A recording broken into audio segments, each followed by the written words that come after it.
Welcome in, everybody, to another week of F Buddies with Mike and Andy. Mike Wendt and Andy Ferg. Of course, the F is for food. We are the food show you deserve. Thank you to our sponsors this week. Girolamo Group of Cross Country Mortgage. Ben Franklin Print Company in Middleton. Twisted Fate Brewing in Danvers. Anthony's Roast Beef and Pizza in Tewksbury. The world-famous Cabaret Lounge, Route 1 South in Peabody. NicksPlaceOnline.com for all locations and catering needs. Jamie's Roast Beef in Peabody. Fibber McGee's Kid in Beverly. And welcome to the show this month, Tostimo's in Seabrook, New Hampshire, and CNS Pizza in Pepperell. Andy, Beef Shop's taking interest in the show this month. What's up? I can't figure out why they want to be involved, but they keep reaching out and asking some questions about how can we get involved? Well, send money. We say your name. See, I knew they were buying it. Trust me. The money we charge isn't buying my integrity. My love. It's going to get your name mentioned. Congratulations. I appreciate you. But we don't lie on this show. This show is all about integrity. Integrity. And I'm going to tell you how much integrity this show has, and I have, because it's important. Yeah. We're offering some sponsorships, or I'm offering sponsorships for Beef Madness, because it's a fucking nightmare to run. Sure. And I'd like to get paid to run it. Sure. And a couple of roast beef shops reached out about doing that. Right. And I said, your money's no good here. I can't accept it. It's good over here. It's great here. Please, this is the spot to bring it. But I can't take your money if you're in Beef Madness, because you can't. For example, let's just I'll name someone who didn't bring it up, but let's go with Mike's Place in Saugus. Sure. Because they didn't ask, so I'm not gonna out someone who did ask, because I don't want to make them look bad or whatever. Right. And they're in this. How's it going to look if Mike's Place in Saugus is sponsoring the bracket they're in? Right. That's going to give them an unfair advantage. You would think. So I said no. The funny thing is, it's like people claiming like even sponsorships here that's influencing. It's like literally it's two people here, and one of them doesn't vote. I don't ever vote. You know what I mean? So it's like they're not influencing dick unless at some point someone wins by one. Nah. Has that ever happened? Yeah, we've had ties. We had overtime once. Oh really? Oh, I vaguely remember that. I don't know how it ended up. We're gonna have some close fucking. Everyone's all happy and proud during, round one when it's obvious who's gonna win for the most part. Yeah. Shit gets ugly real quick. Choices are getting made real quick. Sophie's Choice, motherfucker. I love when we hit the Sophie's Choice. We'll get there. We have a lot of Beef Madness talk. We have quite a bit of stuff and things to cover here. Can we just cover before we start with anything else? Just one other thing. Sure. While we have someone watching who this involves, we have our first, I believe. Now I can't confirm this because no one's ever let me know if they met through North Shore Beef. First beef couple having a beef baby. Fucking hell. We have our first. I mean, this is a legit met because of the page. Right. Dating, moved in together, the whole thing, and now they're having a little beef baby. That's wild. Now I will congratulate the happy couple. And I posted it to the group. I didn't put it out there publicly because the group's 44,000 people. We don't get 44,000 listeners. That'd be cool if we did. We don't. That'd be great. It's a much smaller group. We could. So congratulations, Tashi and Tyler. Congratulations. Literally a beef group admin, one of the OG members. I looked it up when he joined. It was like December 18th, 2018. The group was a month old. He was part of the Mark DiChiara, Nick Buchanan. He was like the silent third guy. Sure. When they were doing their videos in Samad's parking lot and fucking ripping butts and just talking nonsense. We're at Samad's for the Barnyard three-way. Remember that video? Yes. It's got the chicken from the chicken. Absolutely. So he was part of that crew. They all joined early, and Tashi's been in the group for forever, and she's the fucking current MVB. Like, it's like the two least random people possible. Right. An OG member, admin in the MVB, having a fucking baby, and it's fucking awesome. It's fucking wild. I'm really trying to influence the name James River because it's a boy. It's a good name, though. Let's be quite honest. As funny as it is in our group, it's not a bad sounding name.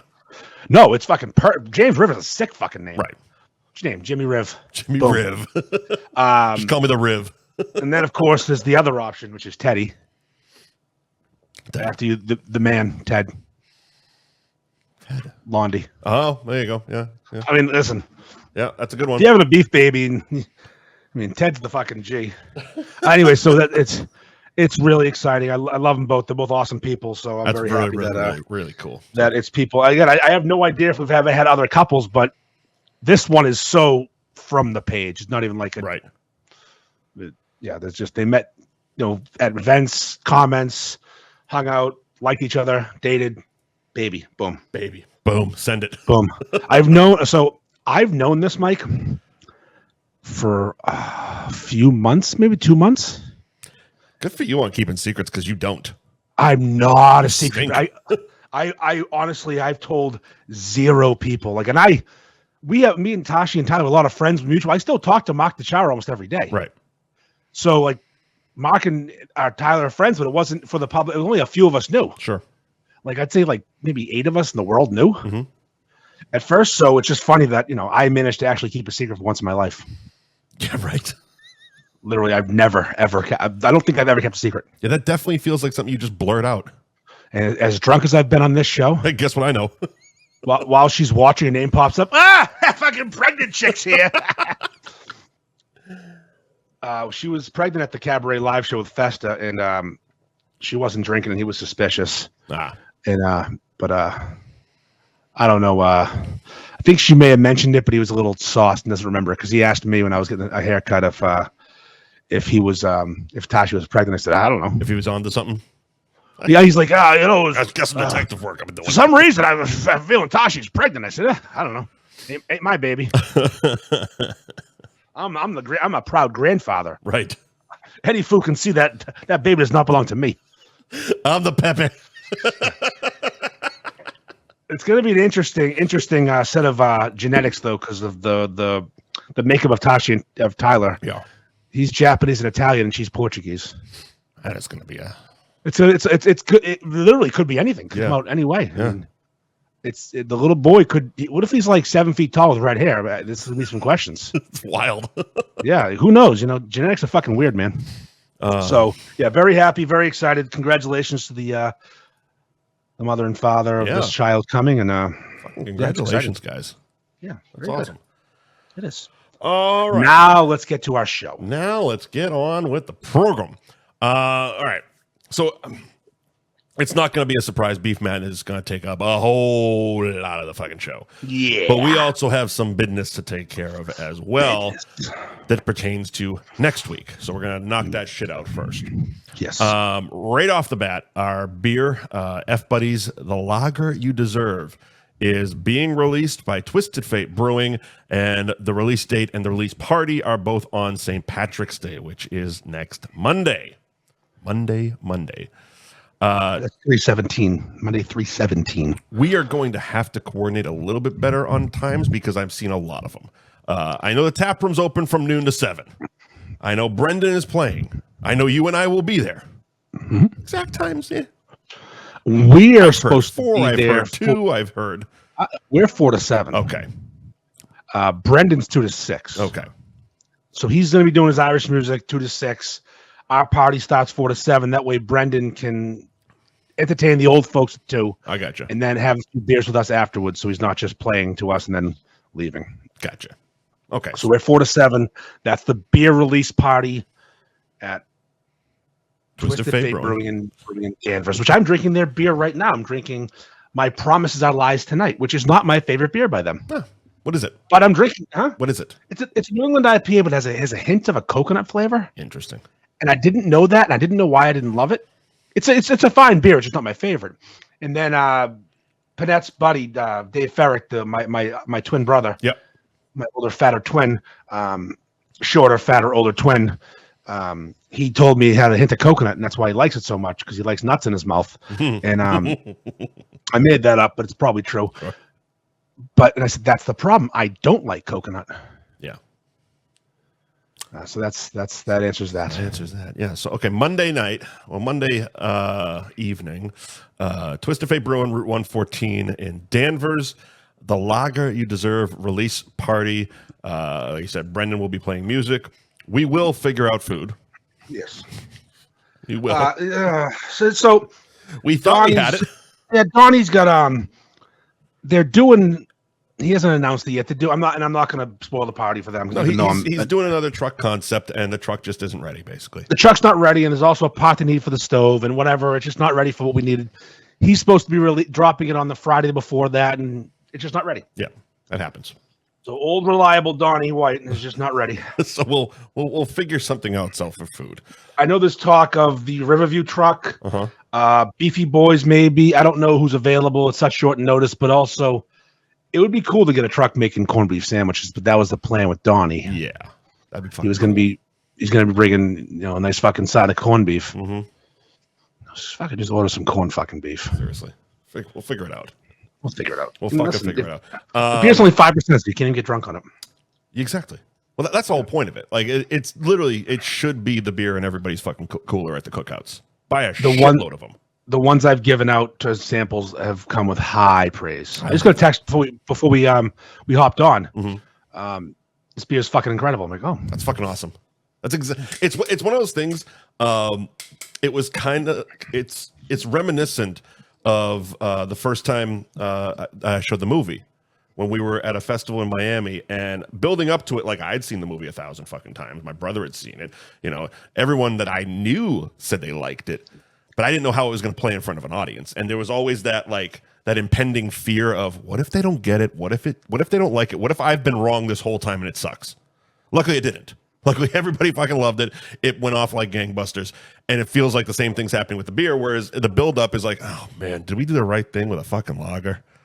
Everybody that does these craft beers does IPAs, and that was kind of the point to not do an IPA. So, if we weren't dealing with Dave, right, who, again, even though the beer I'm drinking right now isn't my favorite, that's a taste thing, not a quality thing. Mm-hmm. That's a flavor thing. I'm not a coconut guy. Right. He makes good. Everything he makes is good. Yeah. There's no remember back when someone questioned why would I let someone make a beer for me without me tasting it? Yeah. Some special short bus idiot. Yeah. Because I trust Dave Panett to brew a phenomenal beer, and that was the beer me and Mo did together. Right. And we didn't have a ton of input. We just told him what we wanted. Same thing when I did with Coastal. Yeah. When you work with really good brewers, you get really good beer. Yeah. It's not even. I never even considered the possibility of it not being good, right, unless something happened. Like, I don't know. I know I was watching. It used to be a reality show about Dogfish Head Brewing. Okay. And they did once a year. It was called 120-minute ales. Yeah. Ale. It's 120-minute IPA. It was I guess when you do IPAs, there's some weird thing that 120 minutes of hopping is a long time, and there's a fear of it breaking. Okay. I don't know.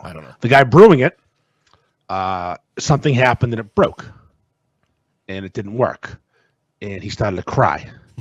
Actual tears, not the owner, just the head brewer is like, I do this beer once a year. Everyone looks forward to it. It's my job. He's like, I don't know how do I even tell him? Ricky. And then he hit some fucking button and released it. All the beers came to a drain. I'm like, oh, he dumped it all. Oh, he's gone. It's over. He couldn't fix it. It was done. Wow. He opened the fucking valve and all the beer poured out into a drain. And what sucked though is I loved 120. And like Bluto when the fucking Jack Daniels crashes to the pavement. And it's crazy though, because it didn't come out that year. It wasn't a fake. It didn't make it. So wow. I can see how something like that is possible, but I feel like Dave doesn't do things willy-nilly. He researches, he figures out, does it right, and he did. This beer is fucking phenomenal. Like Tashi's did, Crispy Boy. It's a Crispy Boy. I have a couple in the cooler behind me. I'll be drinking in a minute. Crispy Boy. I like that. Yeah. They are. They had that there's a that makes sense. They're like a Bud Light or not a Bud Light, a Budweiser or a High Life. Get that little smack of the lips. Smack. Little smackaroo. Smack. So that's happening St. Patrick's Day. What are we doing shirt-wise? As far as giving away shirts? Yes. we're going to give ourselves the proper amount of shirts. Right. Where you're going to get one for people in your life, and I have some for people in my life. Right. And anyone else who comes to that night and is there for us, we're going to give them a shirt. There you go. The shirts don't cost anything because there's It's as simple as that. There's no sense in making money on a billboard, in my opinion. No, fucking buy more beers. Yeah, buy more beers. The shirts are free. Once we run out, they're gone. We're not printing more. We get about 25 of them. We didn't order a ton because shit's expensive, and we'll give them to the people, and then you can wear them around the world. And when someone says, "Who are those fucking idiots?" Those two Down syndrome fellows on your shirt. One's got a nice beard, and you can say, "Oh, this is some dumb podcast no one listens to," but they gave me a free shirt. This is my Down syndrome charity. Yeah, this is the Down syndrome you deserve. So yeah, that's that. So we have shirts for that, and then we'll have tank tops for ladies that night as well. If a lady chooses to, we're not giving them to all the chicks, but no. If someone at the beer party is qualified to get a tank top, you know what I'm saying? A little qualification, a little once over, up and down. Take your tits out. Hey, that's a little side boob, huh? We'll have tank tops too, but mostly just t-shirts, and then the following night will be the opposite. Right. We'll be giving away tank tops to strippers, and if we have any t-shirts to give to what's his name, the guy who likes drinking piss, Vern shows up. Vern shows up. I think Vern bailed. I think that was the last show we did. I think that was the story that Vern just kind of bailed on her. We're getting Vern. We'll find Vern. I'm gonna text Lawrence to get Vern on it before the cabaret, and before we go to Twisted Fate. Actually, yes, I have onesies. Yes. You fucking kidding me? Come on now. They'll actually fit you, I think, right now. Fucking onesie city over here. That's a good one. St. Patrick's Day. What are your plans? Let's just throw it out on the table right now. All right. So I'm gonna try and get out of work at noon. Okay. I do have to work a little bit that day. I'm going to potentially hit Patty Kelly's. Okay. For one, because I go there every year and it's kind of a tradition. Yeah. Then Fibbers. Mm-hmm. That's actually where I'm meeting up with you. Yes, Fibbers is our spot. Then we'll go from Fibbers to Twisted Fate at, again, 4-ish. Yep. And we're going to have a good time drinking the lager you deserve. And the best part about it, it's a 5%er. So you can drink them all fucking night. You can just enjoy and have fun and not fucking worry about 12% IPAs or... This beer fucks all night long. It's a night-long fucker. Gives you a nice, cold, hard dick. I gave one to my cousin yesterday, and it was 2 in the afternoon. Dick. Yes. No, that was for your mom. Nice. Good recovery. Thank you. Well, not banged your mom, guy. That's right, damn it. It's fucking your mother. I couldn't even suck that dick. I was busy. No, my female cousin. It wasn't even gay. It's just incest. And I did a little something at her house yesterday for her. It's not gay if we're related. That's right. And I go, hey, I have a beer for you. Mm-hmm. It's 2 in the afternoon on Monday. Yeah. And I go, you'll like this because she drinks Miller Lite and High Life and Bud Light or whatever. Right. And she goes to open it. I go, it's not for now. Fucking animal. She goes, what? I go, no, it's put it in your fridge. Drink it when you're drinking. She's not like, she's just in her mind like, I'll try it right now. But no, it's warm. Okay, it's fucking. What I can compare the beer to, and I have trouble comparing because I don't drink a ton of these type of beers, but it's just a much better version of like a Michelob. Okay. Or a Bud Heavy. Like it's got that, like you said, that crisp to it. Mm-hmm. But it's such a higher quality. I don't know. I've never had a beer of this style that tasted this good. If that makes sense. I love it. I fucking love that. I was gonna ship you some, but I didn't have a flat rate box, and then I forgot. Yeah. By the time it got here, I'd be up there. Exactly. Yeah. It was like 4 days ago. I was like, I'll ship Mike a 4-pack to sample. I also drank them all, so that made it harder too. Yeah, that happens. I only had one case. I gave some out and drank a bunch. All right. So St. Patty's Day is covered. That is covered. Tuesday night, the 18th of March. We're going to be live once again from the world-famous Cabaret Lounge on Route 1 in Peabody. Yep. And we'll have some friends. Oh, boy. Yeah. We got two friends. That's all we're allowed. At least. I'm going to try. I want to get Big Frank from What Did You Eat Today, Sir? Mm-hmm. I'd like to have Mikey's not. He's the brains of the operation. He's not the charisma one. Frank will say some shit. He's like a Festa with hair. Mm-hmm. You know, that'd be fun if we can get those boys down. We do have Madison definitely coming. Yep. And Festa definitely coming. Yep. Festa is sponsored. We got CNS to kick in extra money so Festa can get paid. Thank you, Bill. Which saves me some money. Thank you, Bill. It's out of pocket for Andy that day. Madison's if you're important enough to be paid, we'll get you paid. Yeah, Madison's promoting her book, so she's getting and promotion. She has the books now. Yeah, the books. I've read it, and I need to own a copy. I need to buy a copy though. I need a copy because I need to own that. Like that's a funny book to put in a bookshelf. And she's been on like a full court press of promoting that thing on our Instagram and doing a fantastic job at it as well. Do you know? So I'm such a fucking, as the kids would say, boomer. All right. She was talking about an OnlyFans promotional video, XXX, all these things, right? And I'm like, she didn't set the location. Oh, fuck. I almost commented, where is it? And then I realized, no, it's on her OnlyFans. If you're a member of her OnlyFans. There's also a link everywhere. If I were not a man with a family and a child and a wife, I would say, hey, Madison, send over that password. But I'm not. I wouldn't do that because again, that OnlyFans is like 2025 cheating nowadays. It's like how people cheat. They just stay at home and jerk off to some fucking live girl, right? And pay for it. Like I mean, I don't agree, but sure. And I mean, listen, cheating is a weird thing nowadays. Yeah, it really shouldn't exist anymore. But paying live for a girl to talk to you while you jack your dick, and she's there and she's just on the phone. That's a little too intimate for. It's so suburban. I mean, again, people fuck each other's wives. It's just not my thing. We're just, I just picture the opposite, and my wife fucking, watching some guy stroke his dick and talking to him. Like, I wouldn't like that, because he's definitely got a bigger dick than me if he's on fucking OnlyFans. Listen, I'm not putting this out there. No way. Not now, not never. Not now, not never. Have we done a Tuesday there? I'm trying to think if we have. Night. We've done a Tuesday. It's amateur night. I thought that was Thursday. No, the first one was Tuesday. It was the best one. Okay. All right. That's right, because it's not amateur. This will be good. It won't be amateurs. That's awesome. We don't want amateurs. No.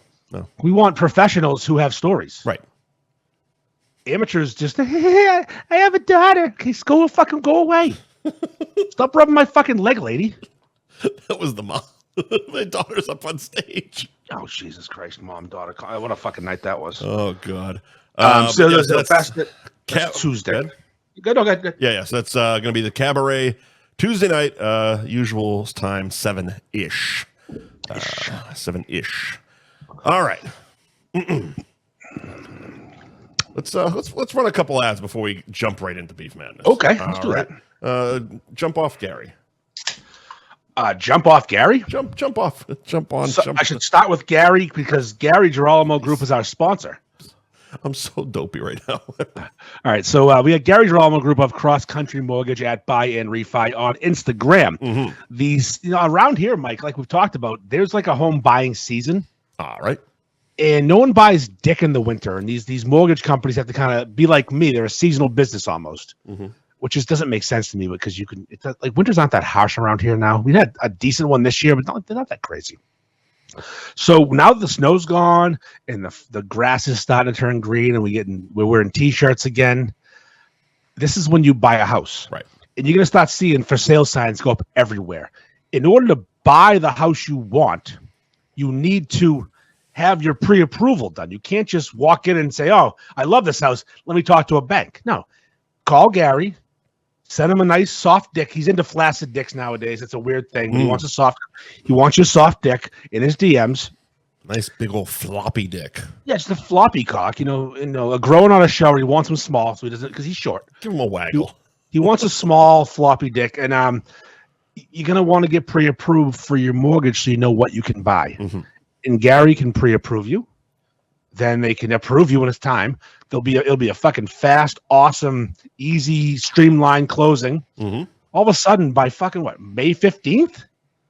How about May 5th? How about Cinco de Mayo? You could be in your fucking new house by Cinco de Mayo. Think about that. Get a fucking May 5th closing. You're fucking drinking margaritas and banging your wife with a pinata. You're in your brand new house, puking in your brand new toilet after all those margaritas. Yeah, that's right. You could be, I mean, all you got to do is call Gary, get pre-approved. I don't think it costs a fucking thing. It's a credit report. Say, Gary, here's my dick. I want to puke on it. That's right. I want to puke on my dick in my new bathroom, my new fucking house. So yeah, at Buy and Refi on Instagram, Cross Country Mortgage. Buy and Refi with Gary.com. Yeah, I don't have the things to read in front of me. But anyways, McGrath is selling his real soon. The product of what's the word? Inbreeding? D. It begins with D, and you've had one. What? I got you. Yeah. So they're selling that little humble abode in Peabody. Nice. That's actually a really good, I would call. It's a nice little house, like off the street. It'd be great for like a young married couple who are looking to get their own place, and they don't have the money to buy a fucking mansion in Marblehead. McGrath's got a nice little house there. That'll work great for a nice little family. And what you do is you go call Gary, tell him I want to buy McGrath's house and I want it fumigated. Obviously, I need it fumigated. I need his house. I'll buy this asshole's house, and we know what the fucking D word stands for, Jay. We all know you're getting divorced. You don't have to tell us. Will you type it? Yeah. Oh. Settle down. Get it. I mean, yeah, Twist. I know it's a starter home, but he didn't start. Everyone's being so mean. Everyone's being so fucking mean to poor Jay. Shitting on him. It's poor McGrath. He can't even see all these words because his eyes go both directions. It's a fucking tough day for him.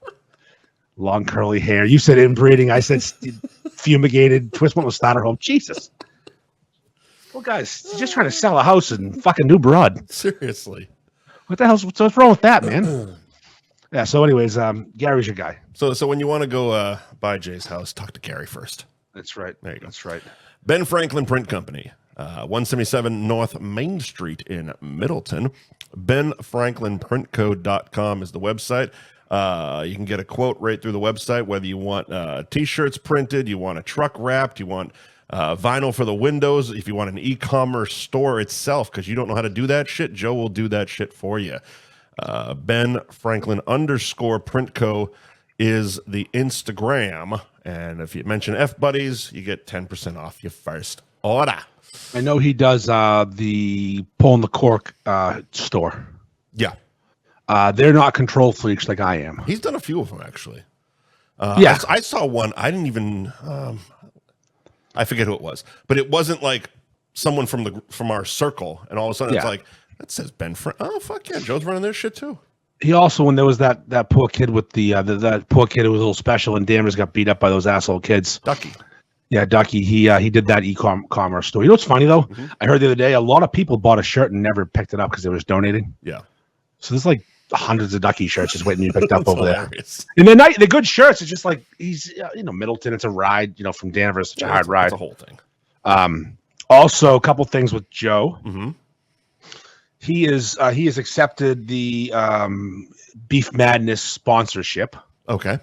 He's going to be one of the brought to you by sponsors, which is there's two tiers. There's a presenting sponsor, which I'm still waiting on a casino business that wants to be a presenting sponsor. Very nice. And that's for a very large amount of money. Mm-hmm.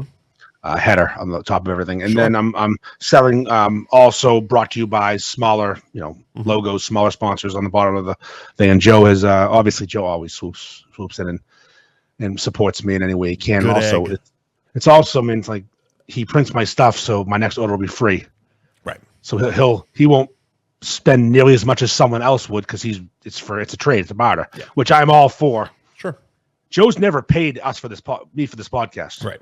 I pay you for this podcast on the shirts I sell from Joe's free. Exactly. That's the way it works. Yeah. And that's how I love it. So Joe's, there's a few people doing that, and Joe's obviously on there because the second I say something, he's in. Love that. It's funny too, is someone actually in the post tagged my previous screen printer before I worked with Joe. So this would be a great opportunity for you. Whoops. No, as you know, my integrity means I take one of everything. Like I have an electrician. Yeah. That's paid and all set, and there's only one electrician. We don't. Yeah. So. Although I do love that Let's see. 1, 2, 3, 4. But this podcast has 5 beef shops. Well, no, that's different. They don't compete against each other. True. They're all far apart. And I do that on purpose too. I'm just playing. So let's show. Think Nick's Place, Anthony's, Tostimo's, CNS, Jamie's. Yeah. Yeah. Even Nick's Place with their 7,000 locations Isn't anywhere near the other ones. There's none near the other ones. Yeah. I mean, I guess no Tostimo's and Nick's Place. I guess they're both because Nick's Place is taking over southern New Hampshire, but Tostimo's is in Seabrook, and there's no Nick's Place in Seabrook. Gotcha. There's Nick's Place in Raymond, Newmarket, not Seabrook, Salisbury. Also, I don't fucking care. Exactly. More importantly. Thank you to Twisted Fate Brewing. 120 Andover Street in Danvers. It's Route 114 in Danvers. Oh, hold on. One more thing. Yeah. About Joe. He's going to offer for next year's golf tournament. Yeah.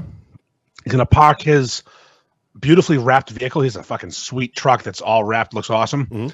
On the same hole you and Festa were at, the party hole, a.k.a. your mom's house. Boom. And he's going to offer a free vehicle wrap to the first 3 that get holes in ones. Oh, there you get like the insurance policy, like the guy did for the thing last year, and the guy did, and set it up, and that'll be exciting because I mean those wraps aren't cheap. No. And if you could fucking jack a hole in one and then get a free vehicle wrap, what a fucking day it's gonna be. That'd be hilarious. It would be. And then seeing what some of these mutants would fucking pick to wrap their cars. Oh my god. Because it's true. Imagine has a fucking business. Imagine Grimace wanting to wrap his fucking Prius or his fucking Mini. Just fucking wrapped like Grimace. It is literally a purple fucking Grimace wrap. With fucking eyeballs. Oh my god, the headlights. Oh my god, I might pay for that. That'd be fantastic. That's fucking fantastic.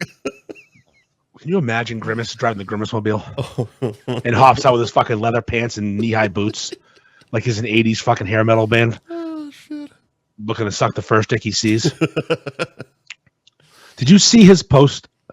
He called McGrath something. I almost fucking pissed my pants laughing. No. He called him a queef thief at first and then said, I went 23 miles an hour. What's your record? And I'm not talking about you chasing the ravioli truck, you fat fucking loser. The ravioli truck. What the fuck? Oh, it was good. It takes a lot for me to laugh out loud. And I was like, oh, that's fucking good right there. That's really fucking good. That is good. All right. Twisted Fate.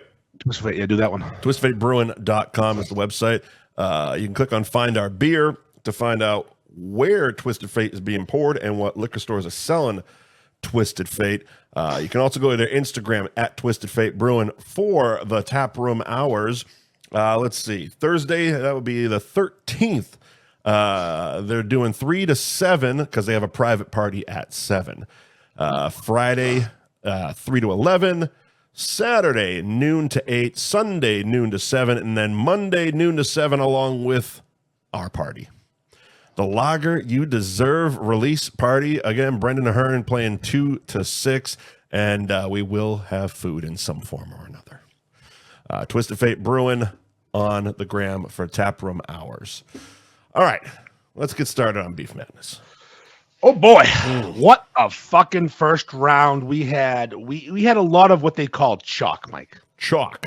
Chalk's a word in the sports tournament term when the team that's supposed to win wins, and that's kind of expected in this because it's voted upon, and the best shop should advance.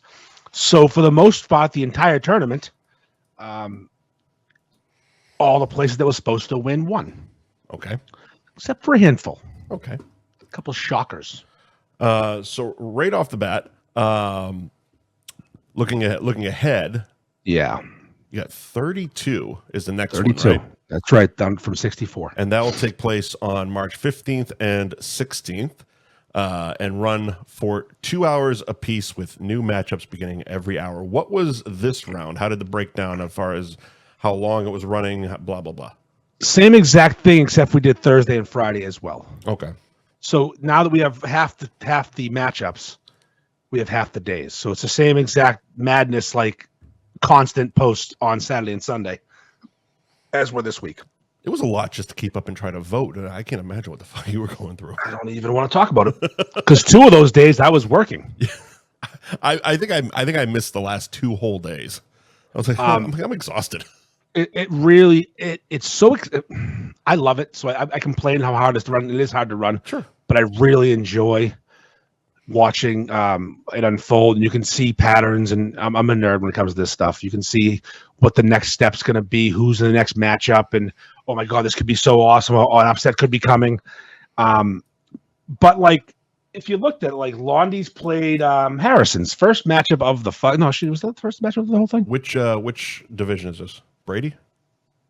We're in the Brady division, yeah. All right. Give me a second. Good.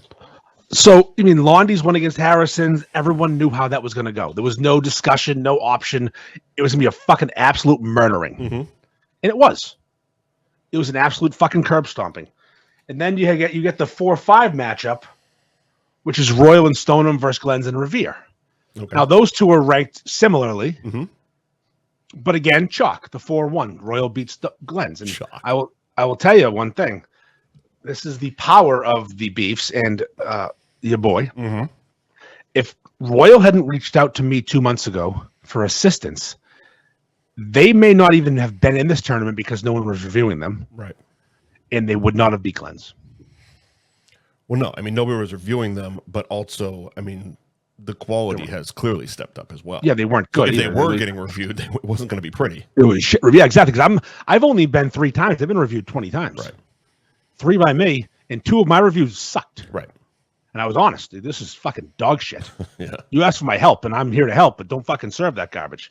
So again, whatever, it's fine. Then we had Jamie's verse Frescoes. Oh, Jesus, what an absolute curb stomping. Frescoes. Christ. Nick's played on Essex Street. I love putting them against their neighbor, Nick's OG. Absolute beating by Essex Street. They killed him. So again, it's what's supposed to happen until you get to the Drake May division. Those two used to be tighter, didn't it? The two. Oh, it was Modern Butcher versus Harrison's. I'm sorry, I can't read. This is the font's so small. The font is fucking tiny. I know it's just hard to fit it all in. It was Modern Butcher. Either way, beat Harrison's. It was a savage raping of fucking Harrison's. I'm not going to go through every matchup because every matchup was whatever. The team that was supposed to win won, and the margins were ridiculous. Like Londy's absolutely embarrassed. Fucking who they play? Big and Beefy and Lawrence. Yeah. But here's one of the upsets. The first upset. Okay. Rizzo's and Lowell, a 3 seed. Where are they? They are in the May division. Okay. Right there, bottom of the May division. I know. I got you, bud. Rizzo's and Lowell, which has been a dialing of the page. Some asshole almost broke their door once. Nice folks own it. They've been reviewed a ton. They're open late. People love them. They went against one of those plucky old school spots. A little better. The ones that how do I word this? Like they've been around for 40 years. Oh, there was something before electricity. Precisely. Yeah. Mike's Place in Saugus. Right. The places that when you hear it's like, that's still open? Yep. If you put a Mike's Place beef next to a Rizzo's beef, you're like, wow, Rizzo's is better. Yeah.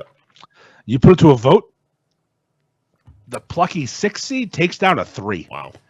Which I absolutely fucking love. Even though Rizzo's, I'm friends with the owner. He's a hell of a guy. His name is Singh. Yeah. And the other guy's name's Happy. They're awesome people. They've sponsored the show. Yes, I don't wish ill on them, but I really, really enjoy a fucking upset. Sure. Then the Larry Bird division was everyone that was supposed to win one. Yeah. CNS, Ramsey's, George and Leon's, Nick's Place, Raymond. Even though George and Leon's did have a bit of a battle for a minute. Well, yeah. Especially after the golf tournament, Louis got a lot of fans. I'm excited about that bracket could be fun because Ramsey's is a strong 4. Mm-hmm. And CNS should win by a mile, but they're in fucking Pepperell, man. Fucking Pepperell. It's tough. Ramsey's in Peabody, the absolute mecca of beefs. Peabody's the #1 city for beefs, in my opinion. Mm-hmm. It's the most shops, the most good shops. Right. George and Leon's versus Nick's Place in Raymond's interesting because both are like off the beaten path. Both serve great beefs. One's in Westbrook, Maine. One's in Raymond, New Hampshire. That's tough. Right. What I did enjoy, though, was Tessie's smoked fucking Jimbos. Mm-hmm. Cool. JP's Grill, which is a really good place in Durham, New Hampshire on the UH campus. Right. They ran into another one of these fucking places. They've been around forever. Yep. Giovanni's, corner of Lake and Lowell. Yep. And see you later. Bye. Sorry, JPs. You met an OG that's been around since the 70s, and you go home now. That wasn't a huge upset because, again, they're 4s and 5s, but still upset, technically. Yeah, technically. Haps smoked. Londies in Salem. Yeah, Geo's and Ansbury smoked Pomodori, which, that's kind of close. Yeah. Which is weird because that's the Beefy Boys truck, and everybody loves the Beefy Boys truck, but Pomodori couldn't get any love. Moving on to the ore division, Has the truck ever been in it? No, I actually used to say Pomodori / Beefy Boys. I didn't do it this time. Okay. Because they didn't do the golf tournament. Gotcha. Petty as fuck. Yes, you are. The Bobby Orr division. Bobby Orr division. Fucking everything was just obvious. Like Anthony's Tewksbury, our sponsor, Smoked Kelly's. Yeah. Grand Slam. Actually, no. Grand Slam lost to Superior and Lynn. Another huge upset. Grand Slam is a legit throwing 8s and 9s. In Manchester, right? In Manchester, the number one fucking shop in Lynn. Superior. Yeah. Throwing fucking haymakers, throwing fists. That's gonna make the second round pretty easy for Anthony's and Tewksbury though, because they're gonna murk Superior. We all know that's coming. Yeah. But what the matchup we're waiting for is the Anthony's and Reading versus Anthony's and Tewksbury. And I wanted to see Anthony's and Reading have to go against Anthony's and Methuen because I'm an asshole. Yep. Which is how you set it up. Yes, I did. Anthony's and Methuen ran into the one of the real problems of the first round every year. Good old land and sea. Yep. Do you know I didn't put them against Ramsey's this year because I was being nice because they've taken Ramsey's out in 3 years? It's funny. They have fucking raped Ramsey 3 times. And Ramsey's beef is better than Land and Sea's. That's going to be an interesting matchup. Oh, they're a quarter mile from each other. Land and Sea and Anthony's and Reading. I think Anthony's and Reading's going to come out on top. I think it'll be weird at the beginning. Than it's ranked. Yes, it's going to be a little tough for Anthony's and Reading, but I think they'll take them. Yeah. And we have going to the Pasternak. Yeah. Yeah, Pasternak. I can't read this. This is fucking so small. Bella's. Bella's. Yeah, Crazy Buzzies beat. Now this one. Alex's versus Crazy Buzzies is interesting. Mm-hmm. Both owners died last year. I didn't do that on purpose. Interesting. Normally, everything I do is planned. Right. Randomly, I chose 2 shops where the owner died last year. Alex's owner died in a car accident, tragically, young kid, and then the Crazy Buzzies owner was murdered. Yeah. By an illegal. They're not here legally. They don't send their best. They don't send their best. That's what he said. I'm just quoting the man. They don't send their best. The rapists, the murderers. He was fucking nailed this one, I think. Yep. So, and I felt bad because the recency of the Crazy Buzzies murder made the Alex's murder not count, not matter. No one remembered it. Right. But I knew him, and he was a good. I knew them both. I knew the Alex's kid way better. Actually, I would go there more often. Him and his wife were such nice people, and I'm like, oh, that sucks that they, the sympathy votes going to Crazy Buzzies because it was like a month ago. Mm-hmm. But this guy, hell of a fella. Yeah. Not caught up in the rackets by any means. Yeah. But here's one of my favorite upsets. 110 in Blue House? No. What? I'm fucking losing my mind here. That is next. I was gonna say that's not an upset. No, Blue House Steaks 110. Bradford smoked them. Yeah. Then you had Zeno's beating Billy's, which pissed everyone off because I don't understand why it pissed them off. Well, people still love Billy's. I was there today. It's delicious, yeah. but Zeno's is better. Yeah. I think Billy's is still one of the best out there, but sometimes they suck. Right. Down to the Ortiz division, Pete's crushed fucking Minos, and then what? Supreme and Danvers beat Dina's and said, "This is accurate. This is correct." Yep. But then we get Marks and Wellesley, averaging a score of 9 usually. Like they get 9s. Yep. They do well. Number 2 seed, and they're up against Samards, who hasn't put out a good beef since 1995, probably. But like Bill and Bob's, when you're drunk, Samards is there for you. Right. And they have a drive-through, and they sell tacos and chicken sandwiches, and you can order weird shit and be happy and get it and get the fuck out of there. Yeah. and they fucking smoked Marks. It wasn't even close. They doubled them up. They had twice as many votes. It was a fucking beatdown. So I don't know if you have it in front of you. How many reviews has Samards had recently? Like none. None. So, 0. So some would argue what got him in there in the tournament. Yeah, they're part of the OG Gets It Every Year club. Lindsay, Samards, because that's obviously being commented a couple times. Lindsay shouldn't even be in there. Blah blah blah. Stuff like that. So that's why I just want clarity on that's why places like Samards and Lindsay are in there. Oh no, certain people get in every time. Yeah. I'll never not have Lindsay. I'll never not have Bill and Bob's. Kelly's gets in every year. Yep. Samards gets in every year. Nick's OG gets in every year. I generally want to have. Again, not everyone gets enough reviews to qualify. It's hard to fucking just say the top 64. Which makes it wild that this is one of those grandfathered in shops, and they beat a 9 something. They beat Marks, was averaging a 9 flat, I think. When I did the odds are here somewhere. No, I don't have it. But yeah, no, they were averaging a flat 9. Listen, here's the thing. Full disclosure. Mm-hmm. A lot of us want Samards to win. Not the whole thing. They want us to advance. Yeah. They are our Princeton. They're our VCU. These are basketball teams in the tournament that outperformed that they should have. Right. They're our plucky upstart that just is good and fun to root for. Mm-hmm. Like a couple of years ago, there was this Catholic school that had this fucking old broad in a wheelchair and sister something. Mm-hmm. And I rooted for that team like I was rooting for my fucking kid. And they kept winning because they were fucking. It was awesome to watch. And this is what makes it fun. Having someone like Samards who has no right beating anyone. Right. Or Landon C that shouldn't have beat Anthony's win. I don't even vote. That's the thing. This is voted on by the people. The people. Loyola Chicago. Thank you. Loyola. Sister, what's her name? Sister what? Come on. Sister what? You on Instagram seeing that? Yeah, someone gave me the name. Right. Loyola Chicago. These teams, and I'm a huge March Madness basketball fan. Right. And I get super into it. And these teams that just win when they shouldn't and beat big schools, it makes me so happy. So seeing Samards take out, again, I feel bad I feel bad. Sure. They shouldn't have won, but they did. They did. Move closer to Peabody.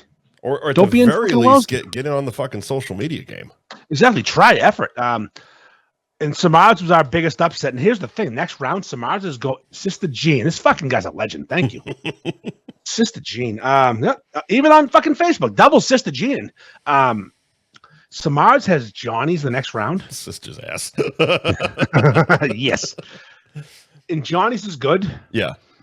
But they're vulnerable. They're newish. I was going to say they're newish, yeah. They're newish. They do a good job. They're in the right area. They're right in Danvers, right near me. My kid's there right now. They took out Kings and Gloucester, though. And that's... Oh, we have to talk about that, too, don't we? Yep. So, again, this is a big popularity contest. Sure is. And I'm huge. I love the politicking of it. That's kind of the best part where people are behind the scenes getting votes and trying to help people. And Billy Silvestri is a huge Gloucester guy nowadays. He's big in the community. He posts a lot in a certain Gloucester page. Right.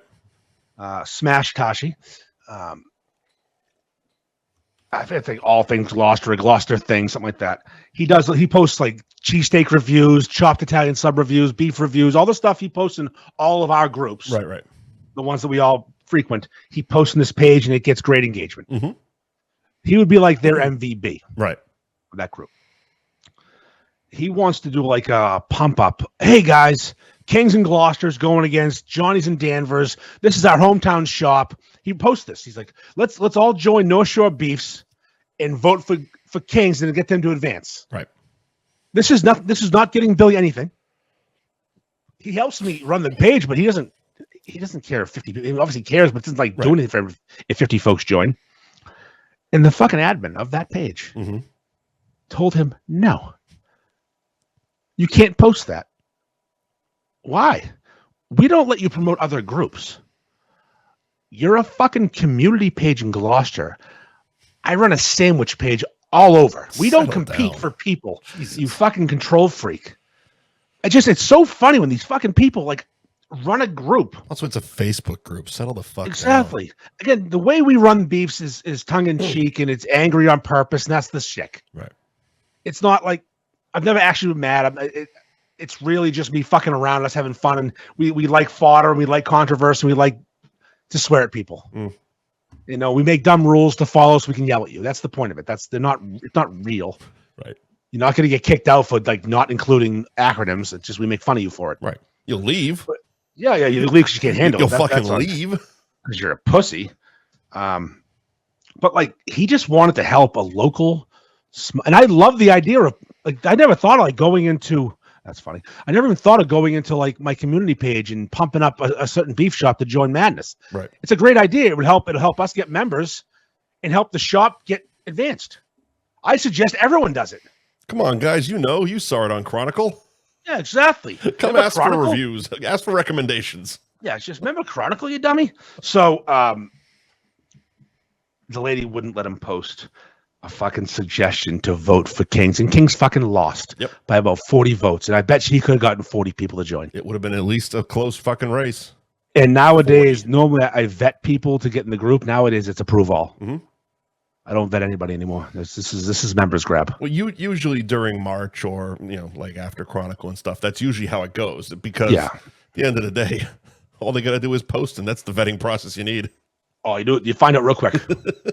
Fuck around and find out. So we gained 300 the next day. We lost 200.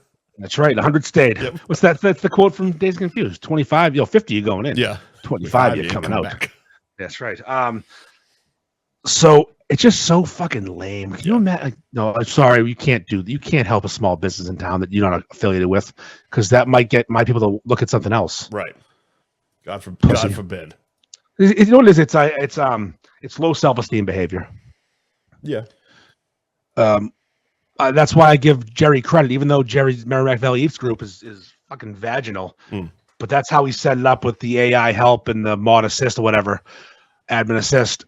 But he himself, he knows all that nerd shit.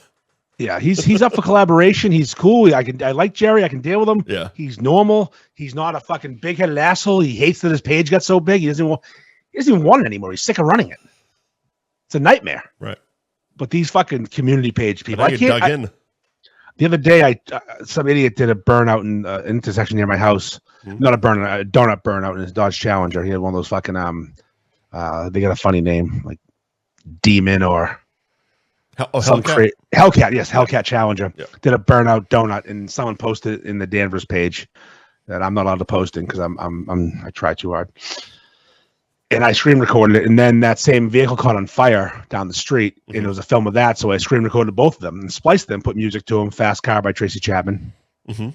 And I couldn't post that in my own community page, even though I live there, because they don't allow jokes or humor.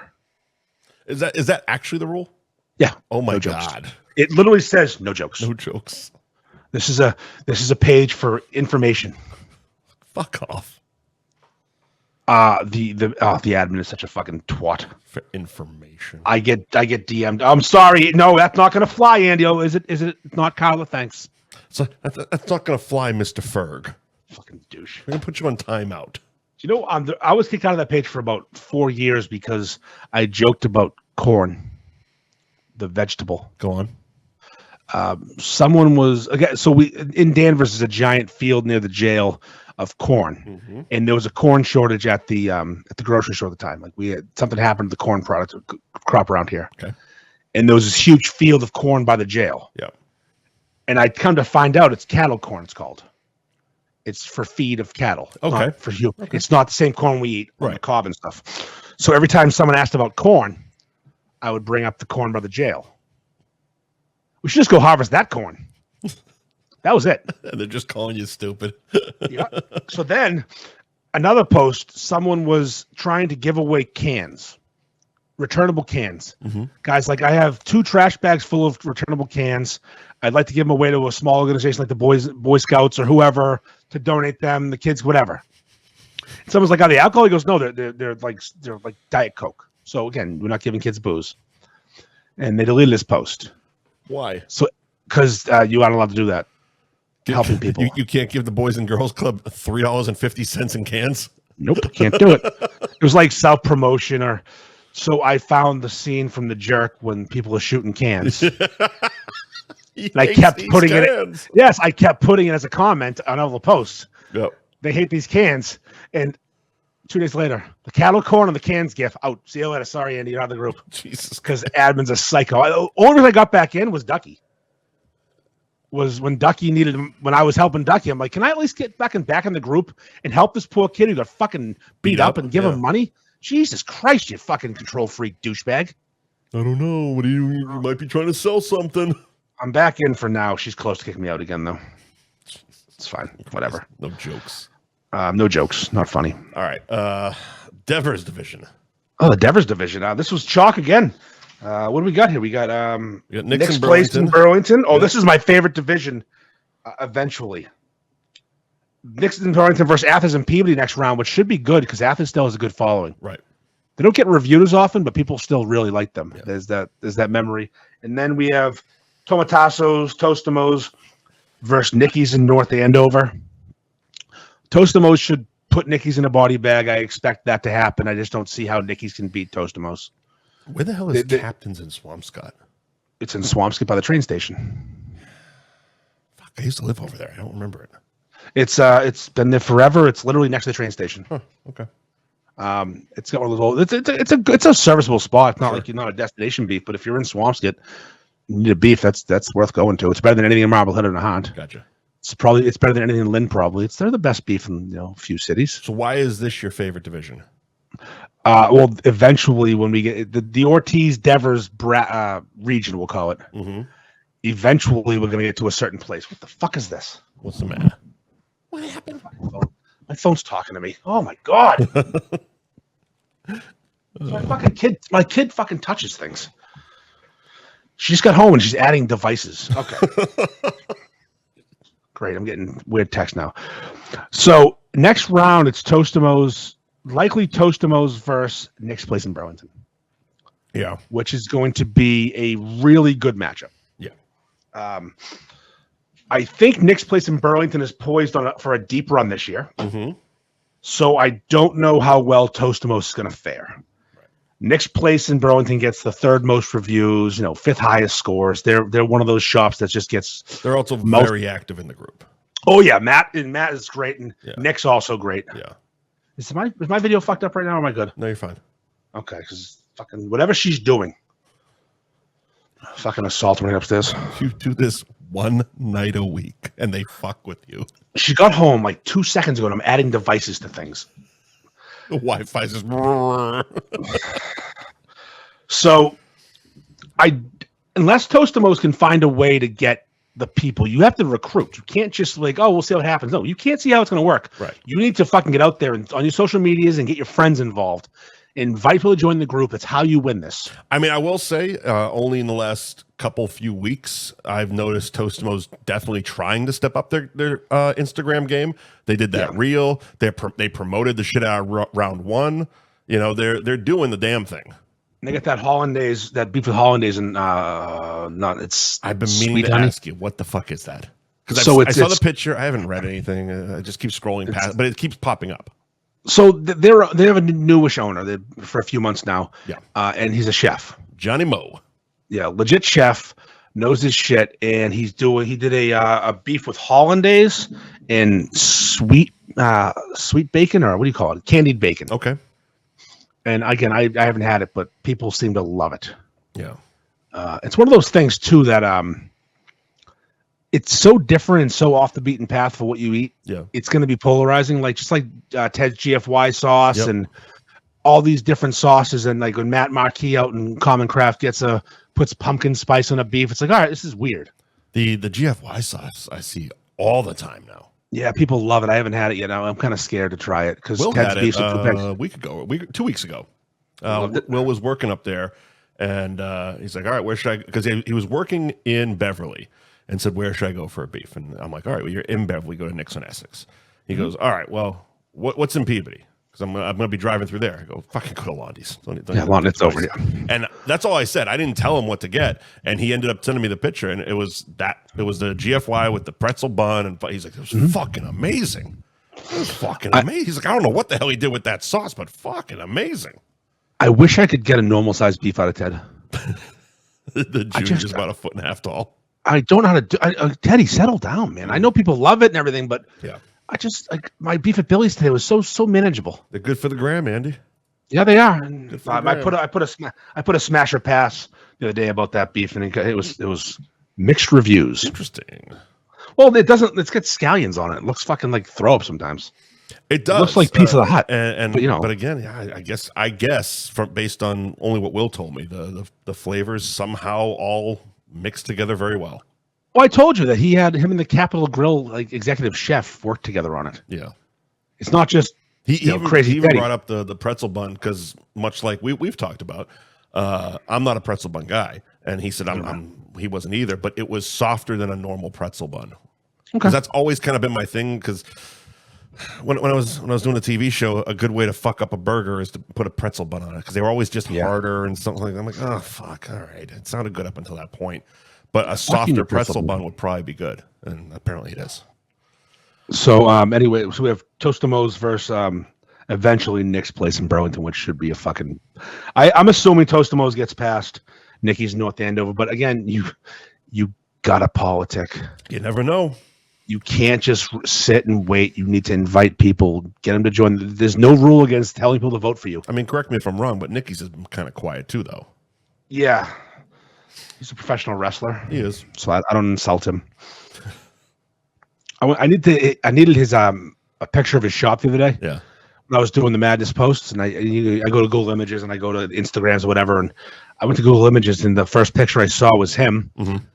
Standing in front of his shop, looking for an article in the newspaper, sure, just double flexing his arms in a t-shirt that wouldn't have fit my fucking kid, all greased up. Yeah, I'm like, oh, hi, hello, Joel. He's very short, but he fucking ripped my head off in 3 seconds. Yeah, thank God he's small. So what I want to see eventually, what I really Tostimo's help is our sponsor. I love them and I appreciate that. But the matchup the world wants to see, is Pete's versus Nick's place. That'll be the biggest bloodbath in early round history. Let me see. I'm gonna put this. Last year's champion with this year's likely newcomer potential champion in an early round in the Elite Eight. That is a fucking cream your pants matchup. All right, I'm throwing this picture up on the Facebook. It's the windows that Pete put up. Pete's put up versus Nick's place. So are those the two Nick's place guys flanking Rocky there? Yes. Okay. That's Tyler's review. Okay. These pictures, these windows are at Pete's, but obviously these are photoshopped quite a bit. Really? That's not him in the middle there? No, but these pictures are actually there. I know. As soon as I saw it, I grabbed it. I'm like, dude's just throwing his big Albanian dick out there. That is hilarious. Yep. So Pete, George had Joe from Ben Frank wrap his windows and do this. But yeah, that's Nick on the right and Matt on the left, and Pete and George from Pete's in the middle. So Nick and Matt are the people from Nick's in Burlington. That's Nick of Nick's place and Matt and George, and it's a beautiful Photoshop. It's a beautiful Photoshop. It's fucking great. The fact that he threw it out there. It's just like, yeah, it's gonna be Pete's versus Nick's. Don't worry. Yeah, they are on a crash course eventually. If we're looking ahead, I can't call that matchup. I can usually call these things. That one I wouldn't bet if you gave me the money to fucking lose. I wouldn't bet it. Right. But I'm thinking what we're going to end up with, if I could call the Final Four, and it's going to be fantastic. I think we're going to have Londy's and Peabody, Bella's, and I think Tessie's is getting to the Final Four this year. Interesting. I don't know if Bill can beat Tessie. I don't know if he can. Tessie's is so fucking popular. Everyone loves Tessie's, but they don't even have Instagram or Facebook. So Bill has a shot with effort. Yeah. But I'd rather see Bill make it because of how hard he works. I think he's going to. Okay. And only because you see a lot more CNS reviews lately. Yes, the recency bias. So if we get Lonnie's versus CNS though, that's fantastic as well. Oh yeah, because it's like that's kind of how I feel as the later rounds go on. It's like it's fresh in their mind. You know, it's the pretty girl at the dance. It's like, okay, we've seen a ton of these CNS beefs. They all look fucking fantastic. They're high nines. Yeah. To be creepy, which I will real quick. All right. CNS and Nixon Burlington are the incoming freshmen. How's this year's crop looking?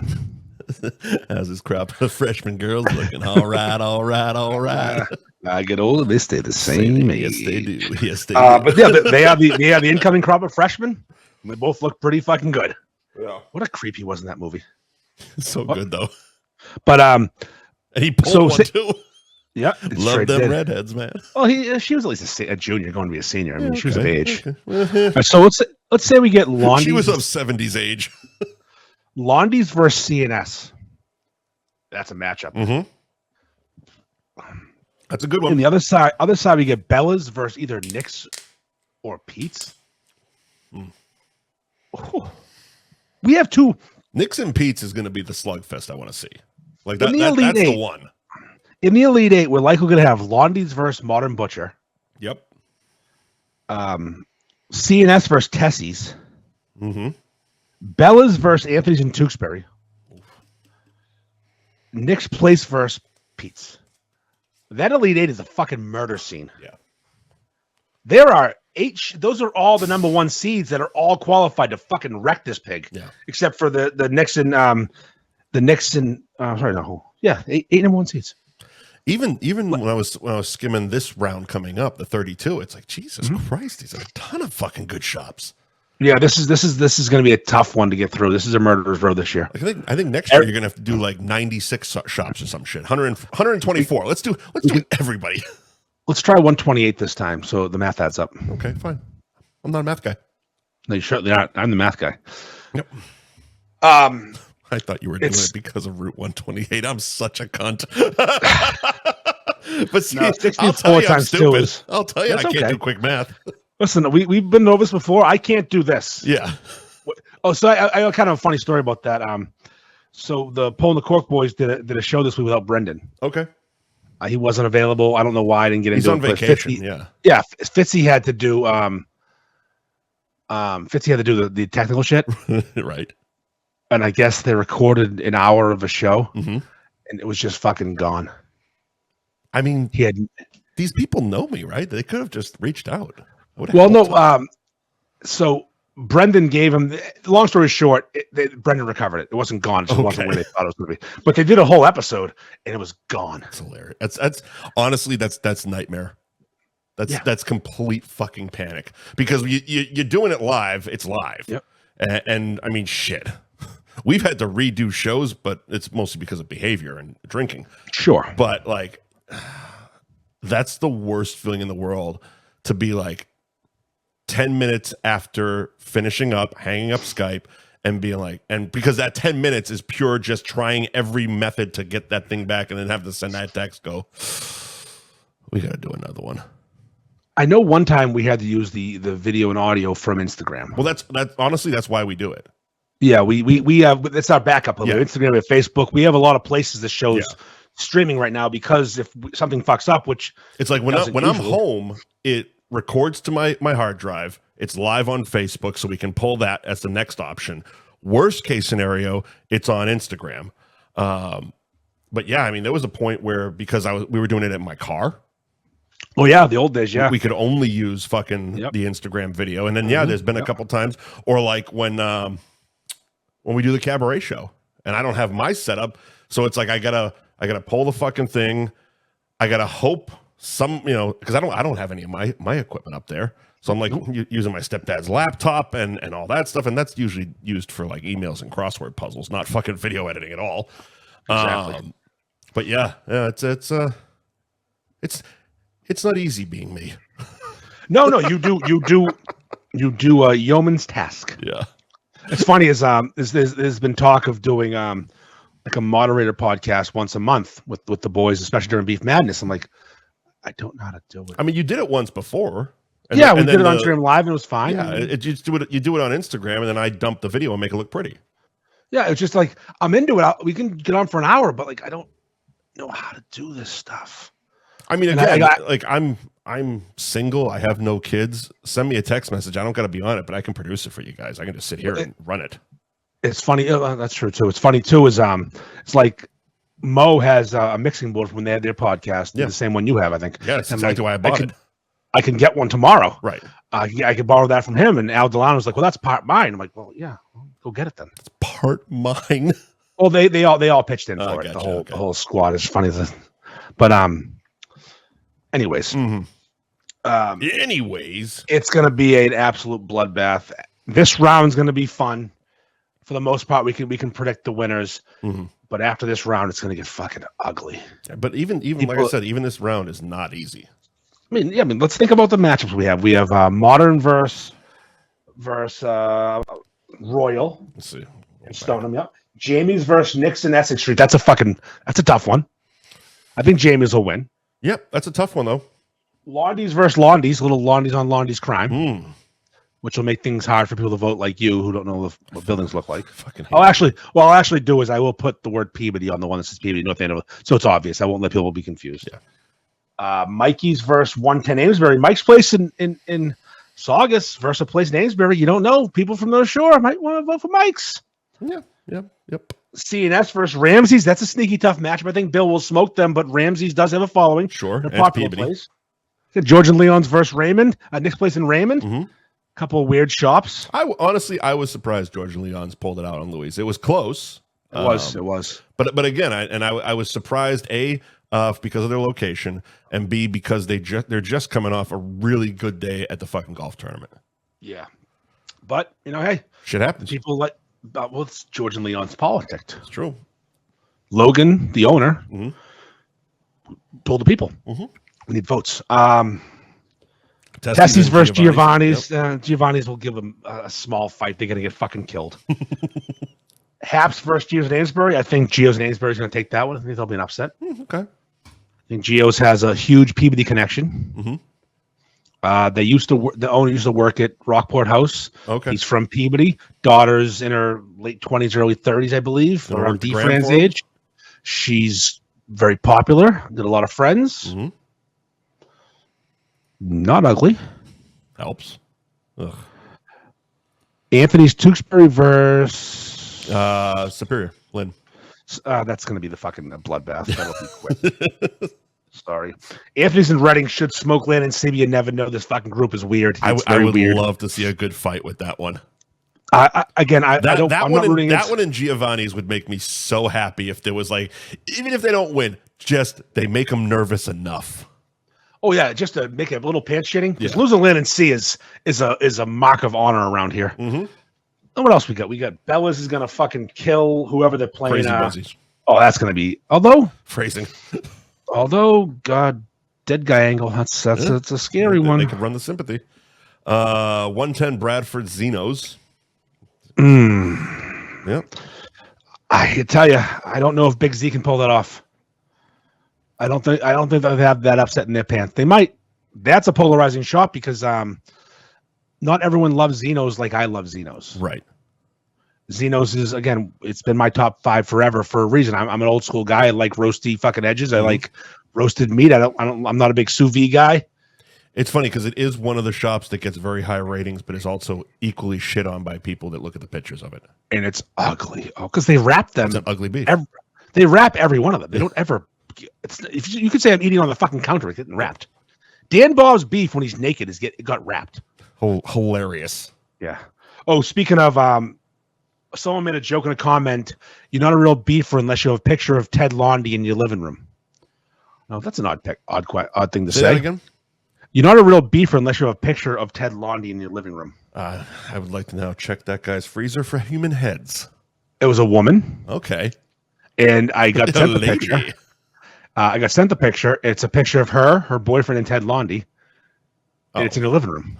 See, And then next to that picture, my brain goes to somebody snapped a picture and like did the CVS photo wrap, and it's like a fucking 6 foot tall poster in their room. now that'd be hilarious.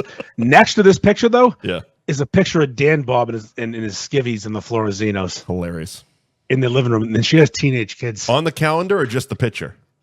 It's the picture in a frame on her. Wow, on her so table. she printed that and framed it. Yep. Well, it's Sherry. She was the reason we did the first calendar. She's the one that dumping nipples out on the calendar. So it very well could have been the calendar photo. Yes, She and just then kept it. her boyfriend, in the picture of him and Ted Lundy, was the guy who laid down naked in front of Athos. That was good. They were one, like actually. the That was a really good one. They were like the reason we did the calendar. So Gotcha. it's like, yeah, of course they did that. Still gonna call you creeps. Yeah, it's fine. And then Ortiz. We're at We got Pizza and Woburn, Supreme versus and Danvers. Samards. Pizza and Woburn versus Samards. Nope, Pizza and Woburn versus Supreme and Danvers.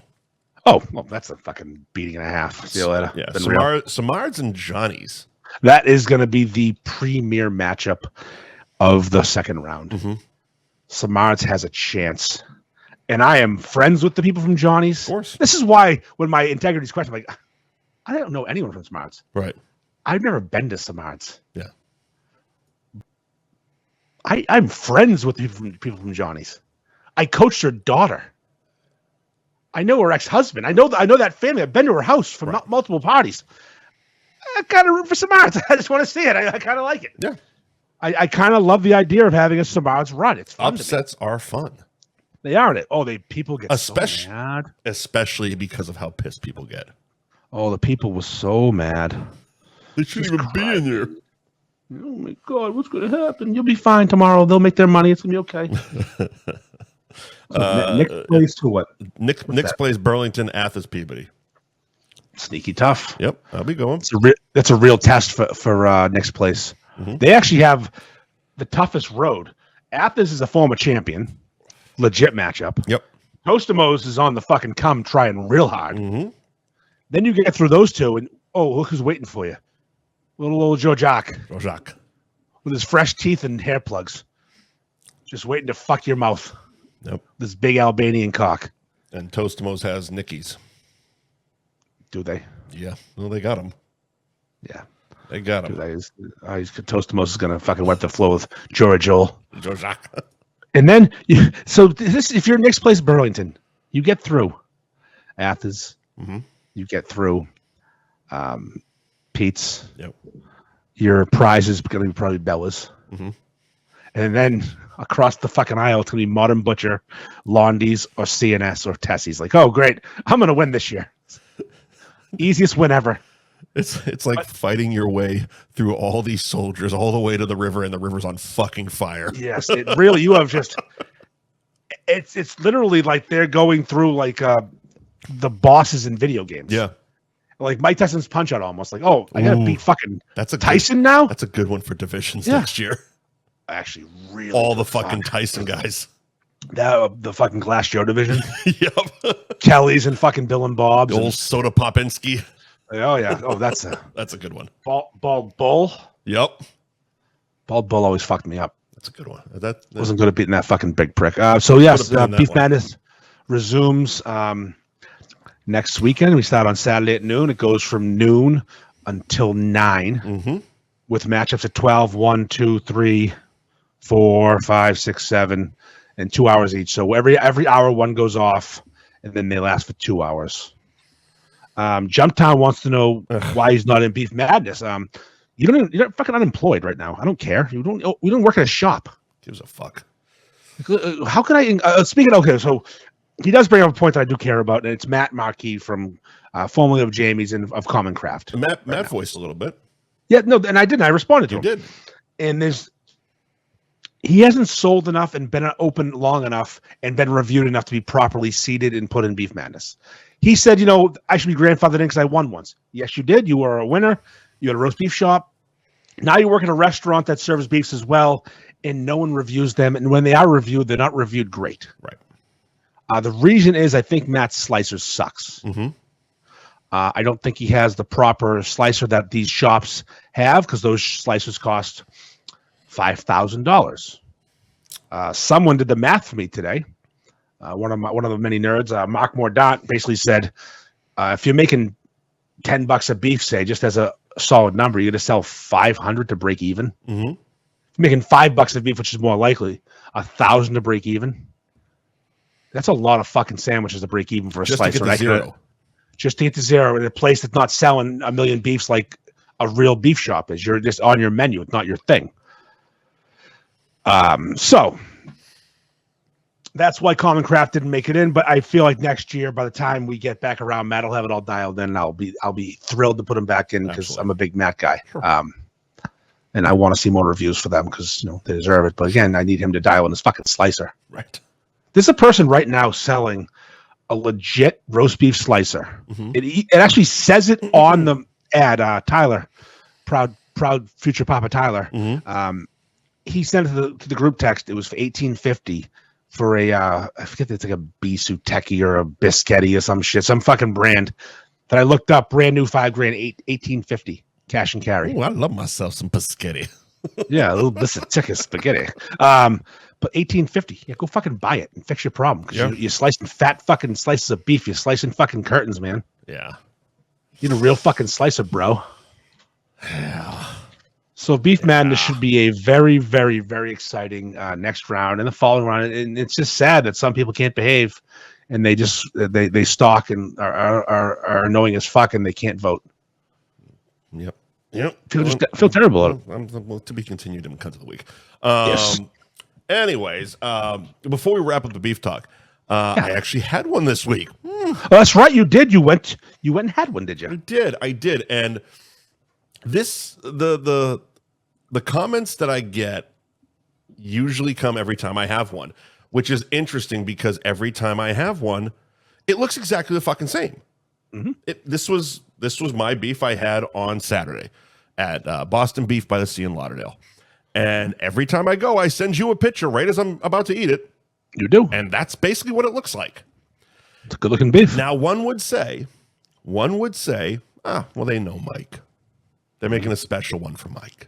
Because that's what people like to think. I can honestly say I doubt it. Sometimes, yes. Sometimes I've walked in and Carlo is sitting right there and we start bullshitting and blah, blah, blah. But even before I order. This time, the only person in the shop that I knew was Francesca. She was busy as fuck on the slicer, didn't see me come in. I ordered my beef at the register. I paid. I sat down. My brother did the same thing. We sat down. And she came over about to yell Mike and looked up and go, oh, shit, that's you. And handed me my beef. Mm-hmm. Didn't know it was me until she gave me my beef. And it looked just like that. So my feeling is for them, with they never look that way, and it's something that can't be predetermined, but go when they're busy.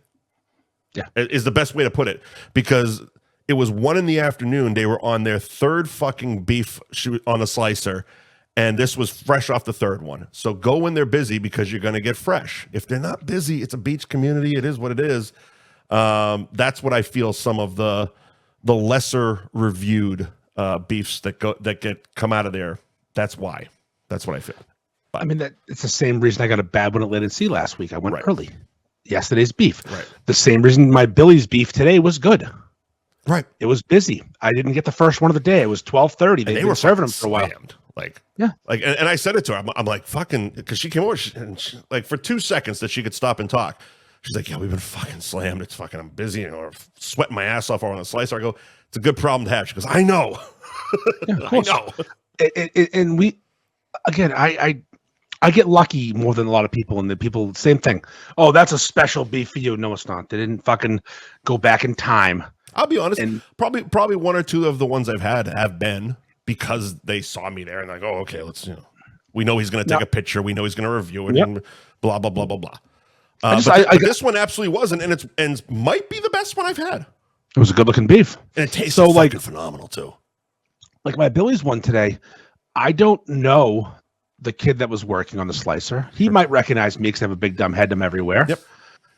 But Socrates wasn't slicing beef. Socrates knows. Yeah, Socrates knows me. That's my boy. Right. And his wife, I believe that's who that is. Usually at the register, it wasn't her today. It was a different Greek woman who's very nice. Mm-hmm.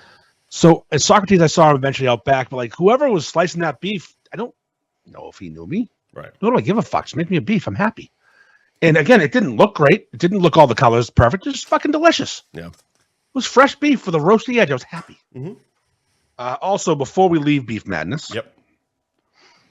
We should discuss me being a sellout. You are, Andy.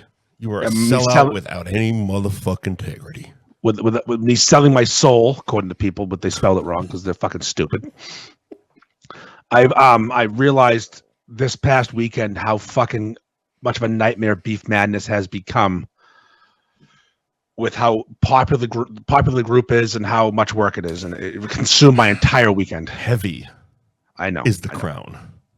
I also said this is an opportunity for businesses that want to get eyes on their logo and their business. This could be a good opportunity for me to promote businesses, not beef shops. Right. Businesses this is that, yes, this is Beef Shop City. We don't mind that. And I said, why don't we just sell advertising? Mm-hmm. So I made a decision last night that I'm going to monetize Beef Madness. Yep. And allow companies to put their logo on the brackets. Mm-hmm. And I have two tiers. There's regular sponsor. This is brought to you by. Mm-hmm. And this presenting sponsor. And the dollar amounts are very different. Mm-hmm. Hopefully get I'm gonna do one presenting sponsor, and I think I want to do. My goal is 6 total: 5 brought to you by and 1 presenting. Uh-huh. It's a nice round number for me. Yep. And I can definitely take the boys who help me run things out for dinner, and have a nice night and pay for some stuff, and thank them. Now, at what point? How many gift cards and toilets did you get there, Andy Bates? So far, none. Hoping for some though. So far, none. It's gonna be. Here's the funny thing, and just to run it back just a slight bit. What you just said. It's not like you're sitting here like I'm gonna bank some money and blah, blah, blah, blah, blah. You're literally like I'm gonna take the mods out for a nice dinner. It's not like you're keeping a dime of this shit. Oh well, I'll keep a penny. I'd like to make enough money on this that I could make it worth my time because it consume my entire fucking weekend, right? And next weekend too, and the following weekend too, and also take out the people who support the group and do the best things. Like I haven't done that in a couple of years. Last time I did an awesome thing like that was when we brought out Danny Gillis and Dan Bob and Craig Kimberly, right? To Greg's in Beverly, and we ordered fucking all the food, and I didn't tell them I was paying. Mm-hmm. I was gonna surprise them, and those motherfuckers ordered some fucking food. Like there was in their mind, it was like, oh, let's put a full wage. Let's get this appetizer. I'm like, this is all on me. Son of a bitch. But anyways, I paid gladly because they're awesome. That was the 3 people that gave the most to the group, I think, ever. I think if you were to pick a Hall of Fame, one of them was MVB that year, right? It was an MVB contest that Gillis won. And was Craig the year before, like the coming out one? No, Dan Bob was the coming out one. Mm-hmm. Craig and Danny were finalists in the video contest. It was the one he made the movie, basically. Yes, and Craig made a fucking movie. Holy and Danny shit, made a video in his front seat. And Danny made a video in his front seat just talking. and it was awesome. And so I rewarded. If I was going to pick the 3, Craig had a cast. He had a drone. He butchered a cow. Yep. And Danny barely had a car mount. I think he had it propped up on like a tape measure. Jesus Christ. That's how I do mine. On a tape measure? On a tape measure, yeah. Otherwise, the steering wheel gets involved and it's too far away. It's just But no, I think if I was going to pick like maybe top 3 members who've contributed the most, those 3 are definitely in the conversation. Sure. There's others, obviously. Al Delano's incredible. Tashi, fucking all these people are great. But those 3, Dan, Craig, and fucking Danny, holy shit. Yeah. So yeah, that's the last time I was able to take people out because I got a little money in my pocket from. I think I sold an Instagram post for a lot of money. Mm-hmm. I said, all right, we have money. Let's take the boys out. So same idea with this. If I can make enough money to put some in my pocket and take the mods out for a nice meal, that'd be ideal. That'd be cool. So so far I have 3. sponsors. I'm going to shout them out real quick. We have the Birch Hill Country Club and Overlook Tavern, which is one sponsor. Guy who knows Danny Gillis bought a golf course. Oh, okay, all right, sure. And they occasionally do beefs. And I was like, I'd love to promote your sandwich, because obviously you're helping me out. I'm all in for. I'm a huge. If you do something for me, I do something for you, guy. You know what I mean? But I'm also the exact opposite. If you fuck me over, I fucking hate you. No shit. Yes, I'm a spiteful motherfucker. I'm like Katy Perry, run hot and cold. So they told me they're gonna start slinging their special beef once in a while once the course opens in 3 weeks. And I said, just send me. I go, March Madness will be over. Yeah, and we're cool. Once you have something to send me, tell me to promote. I'm fucking in. Instagram post promotion. The Overlook Tavern, huh? The Overlook Tavern at Birch Hill Country Club. I would insist on at least one bartender named Lloyd. Yes. Also, your money's no good here, Mr. Ferg. Also, Cameron Electric. Okay. Randomly reached out, an electrician. He told me point blank, no problem. And I met him today when I was at Billy's. He's like, I'm near Billy's. I'm like, oh, I'm still here. He's a beef group guy, and you just happen to be in the same place.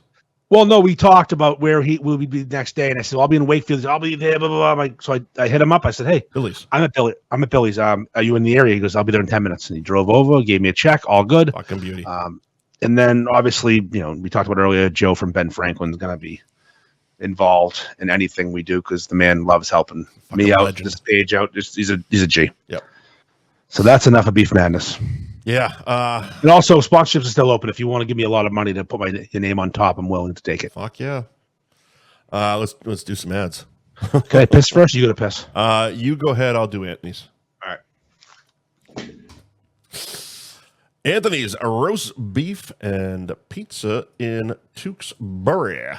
1921 Main Street in Tewksbury. Their website, anthonystewksbury.com, is the website, and to order online, check the menu, pick up some gift cards, join their loyalty rewards program, anthonystewksbury.com, and of course the Instagram page, one of my favorites for the food porn, ARB Tewksbury on the gram.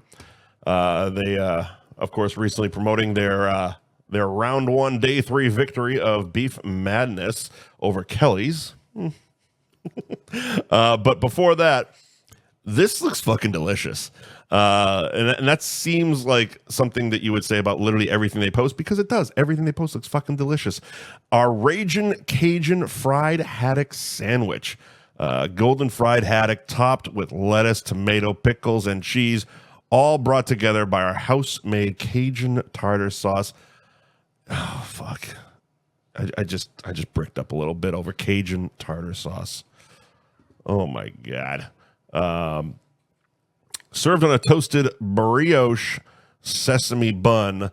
It looks so fucking good. I'm talking about Anthony's Ragin' Cajun fried haddock sandwich. Oh, baby. That I just described as bricking me up over their Cajun tartar sauce. Thick up, huh? Fucking hell, that looks so Cajun tartar on Cajun tartar on a beef. Holy. Imagine that, huh? Mm-hmm. My man. Well, little Louisiana beef there. Oh, right in my fucking, get some Nick's Place dressing right in my dick. Right gonna be in my mouth. What a day it's gonna be. Yeah. So go to ARB Tewksbury on Instagram for your erection needs. Cabaret Lounge. Speaking of erection needs, Cabaret Lounge, Route 1 South in Peabody. That's 96 Newbury Street in Peabody for you GPSers out there. At Cabaret Lounge Peabody. Ooh, look at that. Look at that. I'm so fucking excited. I'm so fucking excited. Deserve. The lager you deserve, cunts. Those couple ugly fucking people, huh? That's fucking amazing. The Cabaret Lounge, I'm sorry, at Cabaret Lounge Peabody on social media. Your boys will be there this coming Tuesday. So we will literally see you cunts next Tuesday. The 18th at 7-ish at the Cabaret Lounge. Oh, we'll be there before 7. Of course we will, but we'll be... We just won't be on air before 7. On the air. Wednesdays and Thursdays are their amateur nights, and Tuesday night, your boys will be there doing our usual cabaret shenanigans. Cabaret if you're Lounge. funny, jump on and have come on with us if you're What's that? willing. If you're funny and not useless like that fucking guy that came up with me in Festa, jump on. Yeah, if you're funny. Not Yeah, if people tell you you're funny, but if you're actually funny. Yeah, if you can hold your own with Festa, you can battle him. Yeah. That's the nice thing. I think Festa's going to take more of a guest wrangler role, if you will. He's going to do the pre-interview, and if you can get past that, then you can come sit with us. You fucking Jew from Salisbury? Bingo. Yeah. So thank you to the Cabaret Lounge. We will see you all next Tuesday. Nick's Place. Hold on. I have a meeting on Thursday at the Cabaret Lounge. Oh, very nice. We have to discuss the future of the show and them, and they want to sit down because old school Lawrence Fang likes the sit downs. Hey, have a seat. Don't look behind you. It's funny because I was under the impression, since we're literally going to be there on Tuesday, we'll sit down with Lawrence on Tuesday and we'll discuss it together. And all of a sudden I get a text and I'm like, huh. They want to muscle Andy. They always do. I know what happened last time, and I'm sitting there trying to text in the tough fucking text. They don't want me coming up there. No, they listen. It's me and Lawrence and Fang in a room, and then girls with big titties barging and asking questions. Fantastic. It's a great place to hang. Sounds like a great negotiation. Mm-hmm. But yeah, no, we will. We'll see y'all on Tuesday. NicksPlaceOnline.com for all their locations, along with their catering options. You can order online, and of course, when you order online, throw in at least 3 Nick's Place famous house dressing bottles. Gotta be 3. It's got to be 3. 1 for your salad, 1 for your dick, and 1 for your woman. That's right. There you go. They call that a super 3-way. Fucking A, they do. That's right. Nick's Place, NicksPlaceOnline.com. It's tons of fucking locations. Oh, they're everywhere. Just, my God. Lawrence, North Reading, Revere, Salisbury, West Newbury, Winthrop, Hampton Falls, Newmarket, Raymond, and Saugus. What about Revere? I think I said it. It was in the mix of them. No, I said There's Revere. 2 in Revere. There's 2 in Revere. Oh, okay. One on the beach and one is called a bistro. Reveres? But yeah, NicksPlaceOnline.com. And by all means, if you're having parties this summer, hit them up for their catering because they do a fantastic fucking job. Get that dressing. Get that fucking dressing on everything. So thick. All right, do Jamie's. I'm going to piss. All right. Jamie's Roast Beef in Peabody on Margin Street. Mike, what number Margin Street real quick? 44 Margin Street. 44 Margin Street, home of the Angry Ferg, the Buffalo Blue Unicorn, the Sorry JR, the Mick Dan Bob, plus, your typical 3-ways. Sometimes they do the Weekend at Bernays. I think my wife named most of those beefs. I'm not going to lie to you. The Greek Freak's also an option. I named that one. I miss Matt running Jamie's, but the new owners of Jamie's are also great. I miss having that person to text when I'm drunk and have an idea. I have that in Adam from Anthony's right now, and we do wonderful things, the best things. But no, Jamie's and Peabody is back though. They're back to slinging serious fucking heat. Beef Madness, they're under round 2. They might make the fucking next round of 16. Tough matchup this week, but swing on by to 44 Margin Street in Peabody and get yourself a Jamie's beef. They went back to basics. Like the beef you remember when Matt ran it is what they're serving right now. They're down to 1 location, and they're doing a great job at that 1 location. No more scaling, no more fucking becoming huge. Jamie's Roast Beef is now down to that fucking 1 spot in Margin Street. And again, delicious. The Angry Ferg. Oof, makes your lips tingle. Makes your shit funny too. What? Oh, the Angry Ferg. We eat the Angry Ferg. Oh, it definitely makes your shit funny. Yeah, it makes your shit funny. It burns going in, burns coming out. It's good, though. It's goddamn good. It's like that scene in Cocktail. It's shit, perfume going in, poison coming out. That's the Angry Ferg. The Angry Ferg. Goddamn delicious. Ruin your asshole, and you'll love every second of it. All right. JamiesRoastBeef.com is the website. You can order online. You can also sign up for their loyalty rewards programs that they're calling Beefy Rewards.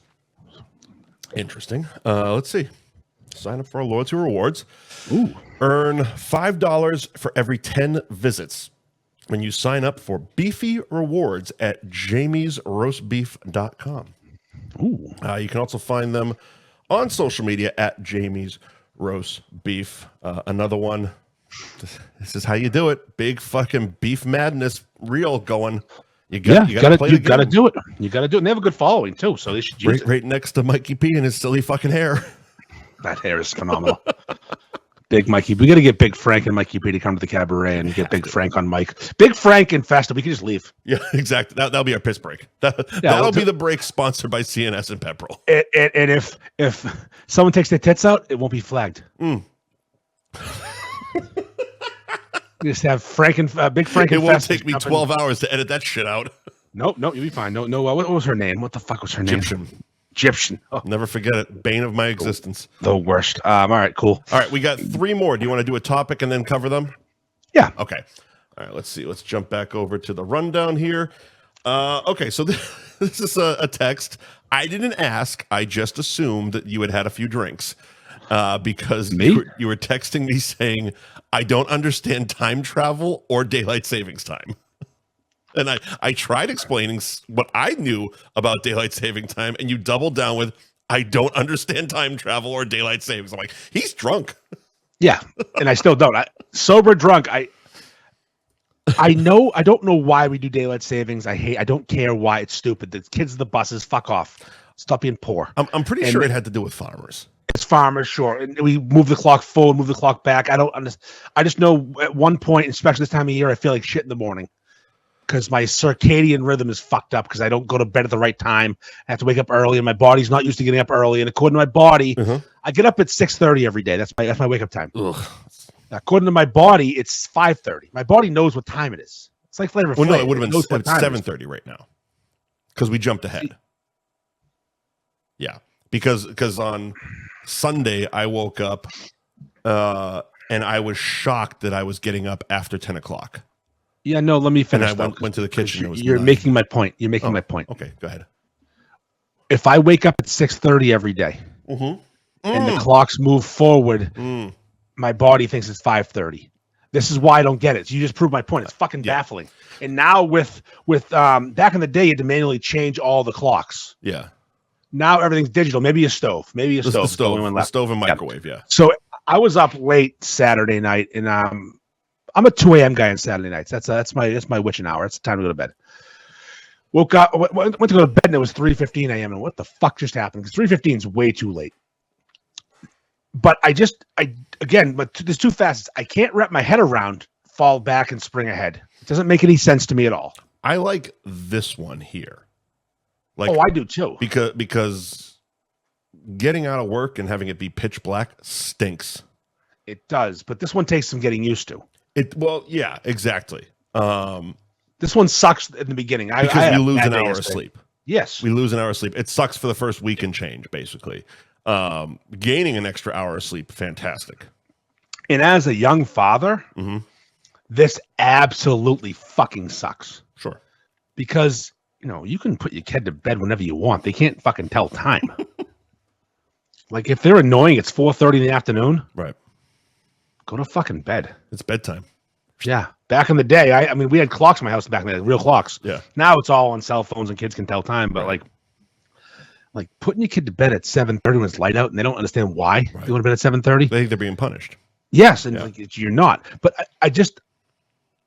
I never understand any of it. I just I'm just gonna live my life now and just not get why I feel like shit. Yes, they took a nap from 4:30 to 6:30. Wasn't this one of Trump's things? He's gonna abolish it. Yeah, I hope so. Fucking get rid of it. As long as he keeps it on this one, I'm good. Yes, the other one stinks. Potentially, this is the last change ever. It's like the sun comes up at 5 o'clock in the morning, goes down at 5 at night. It's like, go fuck yourself. It sucks. It's just 1 hour. Why do we fuck with the fucking clock for an hour? Fucking farmers. Get a flashlight and fuck off. Seriously. And also, if kids are fucking at the bus stop in the dark, start school a little later. Don't fuck my life up. Also, who gives a shit? It's a fucking bus stop. Calm down. And the time doesn't need to fucking change. And also, I don't actually want to do research, but how many people have been raped at a bus stop? Come on. Besides the ones I did, 16 tops? I mean, I think that's a good number, yeah. But like, if you wait one more month, it's dark again at the bus stop. Right. It doesn't get fucking lighter. It just gets, it's so fucking stupid. I hate it. I want it to never happen again. Right. I'm done with daylight savings. Fuck you and your fucking clocks. Out on daylight savings. Clocks. Fuck clocks. Fuck time. And time travel? I love that time travel was the main thing. In time travel, you want to fuck my whole brain up? I'm not wired to understand time travel. Right. Because the butterfly effect and all those things and stuff, and you watch Back to the Future and he's fucking playing the guitar and people are disappearing because Hot tub time machine. He didn't fuck his own mom or didn't make his dad didn't pimp. No, not it does not compute up here. I'm too fucking, my brain doesn't work that way. I'm too fucking weird. I can do instant math in my head. Yeah. I can do complex problems in my head. And I can't understand what the fuck is going on in Back to the Future. A kid's movie. If time travel existed, yeah, what would you do? What I do? Let's say it's not limitless. Like you don't have a DeLorean you can just keep bouncing around the fucking world with. Let's say you got, let's make it interesting. One fucking run. You can go backwards, you can go forwards, you can only go once and get back. I'd go backwards and buy the right stocks. I think everybody would do money. Yeah, I would go backwards and buy. My first thought went, I'm grabbing that fucking almanac and I'm going back and making a whole shitload of bets. You're going Biffy. Yeah, 100% become Biff. Now here's the problem. Biff is the hero of these movies. And here's the problem, though. This is where the time travel gets fucked up. By betting and winning these large amounts of money, you can affect the way the betting happens and the rules, and you can cause limits, and you can.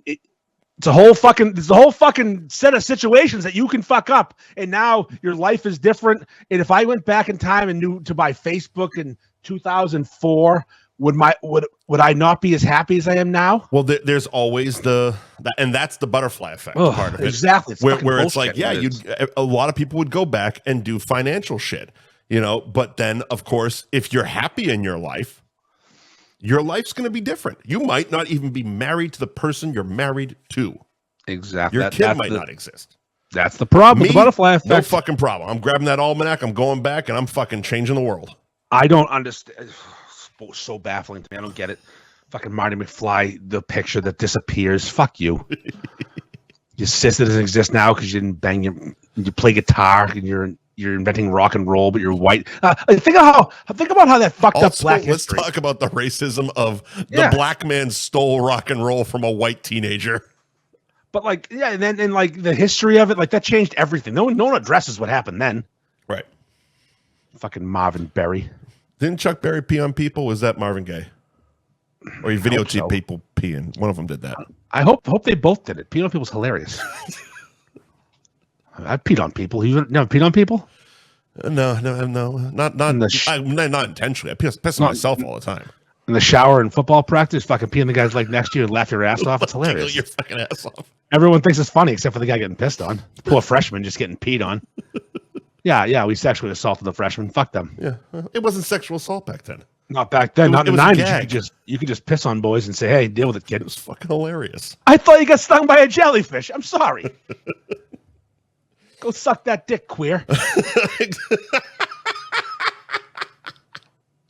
I'm so glad we can still say that one. Oh, that's a good one, yeah. Quantum Leap, thank you. That makes some fucking. It's the outcome of time travel, not time travel itself. See, I never watched Quantum Leap. I know what it is. Bacula, right? Yeah, you know that scene where he thinks he's retarded, though. That's one of the greatest fucking gifts ever. It's the best meme that you could ever make. I'm retarded. Jesus Christ. The 80s was so much fun. That was on national television. Listen, that's the word we use. It was the right word, and they took it away from us. But we're taking it back. Fuck yeah. We're bringing back retarded, homo, queer. We'll get to soon enough. We're getting there eventually. We're going to have that one. One of them's watching, but whatever. But yeah, no, I was never a Quantum Leap guy. Neither was I, but we all know about it. Just anything that your acts going back in time can affect the future gets Andy's fucking wires a little crossed. It's fucked up because even my bad decisions led me to today. That's the fucked up part. You know what I mean? Like, and I'm pretty good right now. So it's like, because it's like, oh well, anybody that's gotten a divorce would be like, you'd go back and say, don't marry her. Yeah, but marrying her got you here to there to there. Yeah. You know what I mean? Like, okay. I told you before, I almost fucking decided to be homeless in San Diego once. Just jacking it in San Diego. I didn't do it. I literally met my now wife, and You were going to choose to be homeless? I was going to move out there with no place to live. Oh, okay.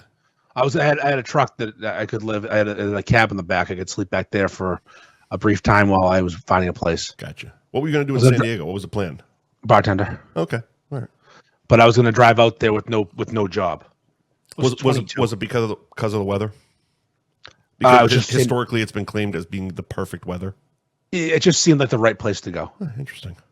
I was going to drive out there with my Dodge Dakota, and just go there and be a beach bum until I found a job and made enough money to get a place. That's literally what I just did. And I was going to be Drew. I did that 4 years ago. You did. You said you had. I sat on the beach, got made fun of by Carol. Yeah. Almost got us sued because of it. Yep. And now look at me. You're happy as a pig in shit. LIVIN. All right.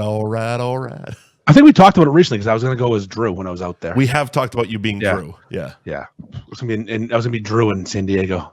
People's what if like pipe dreams, like, if I could give it all back, I would have done this, are always interesting. See, I don't regret not going. I'm glad I didn't go. I'm just saying this. And that's usually where people land. It's like, oh yeah, if and I love because I talked to my brother was down this weekend, and parents who get away for a weekend and come visit my utopia down here always have the same thing. Look, I love my wife, I love my kids. But yeah, they all have to have that caveat. Will said it a bunch of times. Like, I love my wife, I love my kids, but gotta I could do it all over. There's definitely I'd be a cowboy in Colorado in a pot farm. Like, yeah, that sounds awesome. There's something to the decision you made and where you ended up that people can be envious of. It's true. I know this. It's a fact. It's a fact. I know this. I'm not one of those people. Right. But you like your life. Oh yeah, I'm so happy up here. The only thing you like your life. You're one of the rare ones. Like, yeah, I'm happy. Like these nights when we go long, like last week, and you're like, I got to go upstairs and watch reality TV with my wife. And I'm like, ugh. Yeah, but you like that. And we have a blast. Oh, I know that, and I'm not saying it as like a negative because that's your life and that's what you like. But to me, that's just ugh. Been watching The Pit on HBO Max recently. The Pit, you seen that? It's a hospital drama. I've seen. I didn't know. I have no idea what it's about, but I keep seeing it on the splash screen. Hard recommend. Ooh. It's like a thick, deep drama. It's depressing. I'm retarded. Yeah. But no, we've been watching The Pit. Been loving it. Loving life. Fantastic. Have a couple glasses of wine. Watch The Pit. Then we pop on some Below Deck afterwards when we're a little tipsy. Yeah. Watch Below Deck Down Under. Watch that one. Watch all the Below Decks. Love the Below Decks. And you're one of those, like, you're one of the very few people I know where, I can't say I'm envious because it's not the life I want. But like I see you and like, even when, you and the wife might like bicker, that's at best. It's bickering. It's like, she's mad about this or that or the other thing. But it's never like, I fucking, it's never there's never anger in your voice. And it's like, man, that's what a marriage is. Like, that's a really good marriage. I lucked out big time. And I always joke with her. I say, you should say thank you once in a while. I wasn't on your radar. But see, Mrs. Ferg gets that you're joking when you say that. That would be a 2-week fight with me and my ex. Well, no, we decided a long time ago not to keep score and be petty with each other. That's very adult of you. Unfortunately, we made decisions like when we got married. We did it a certain time. We did all these different things a certain way. We decided that we would be married for a year before we have a child, before we can make sure we have a stable home, responsible human beings. Yeah, we bought our condo. We were going to buy a house. Yeah. Then when the baby started to become, alert, it was like, all right, listen, we can't fight in front of her. We can't take sides. We are the team. She is the adversary. That's how we've operated for years. And it seems to have worked. it's worked, and she's not the adversary, obviously, at all. But still, we aren't gonna like. But that's how you had to get through those tough fucking years. Yeah, yeah. And well, she had postpartum. It's a whole thing. Sure. We fought through it, and again, I'm looking forward to going upstairs when we finish the show. I mean, fuck, I'm not envious of anybody that has kids. Like I see friends and family that have fucking children, and I'm just like, nope. It's not easy. It's not for me. We had one for a reason. Yeah. I mean, it's not easy. It's not exactly. I see people having kids late in life, later in life, and I see people having like 4 or 5 kids. I'm like, that's not me. That's not my thing. I had one that's awesome. Right. My kid is awesome. Like, what are the odds you get 2 awesome kids? It's almost fucking none. Oh, and then again, your mom's mentioned how awesome your brother is and how much you suck. I mean, exactly. Yeah, she's. But I came first. I always come first too. So I was the reason they with your mom. I know what you're doing. As long as you got it. I was trying to be a little self-deprecating. I was the reason they went for a second. It's like, well, this one stinks. Yes. This kid's like a fat Aquaman someday. Get him out of here. Fire station brought him back. We said no fucking returns. We said no retarded ones.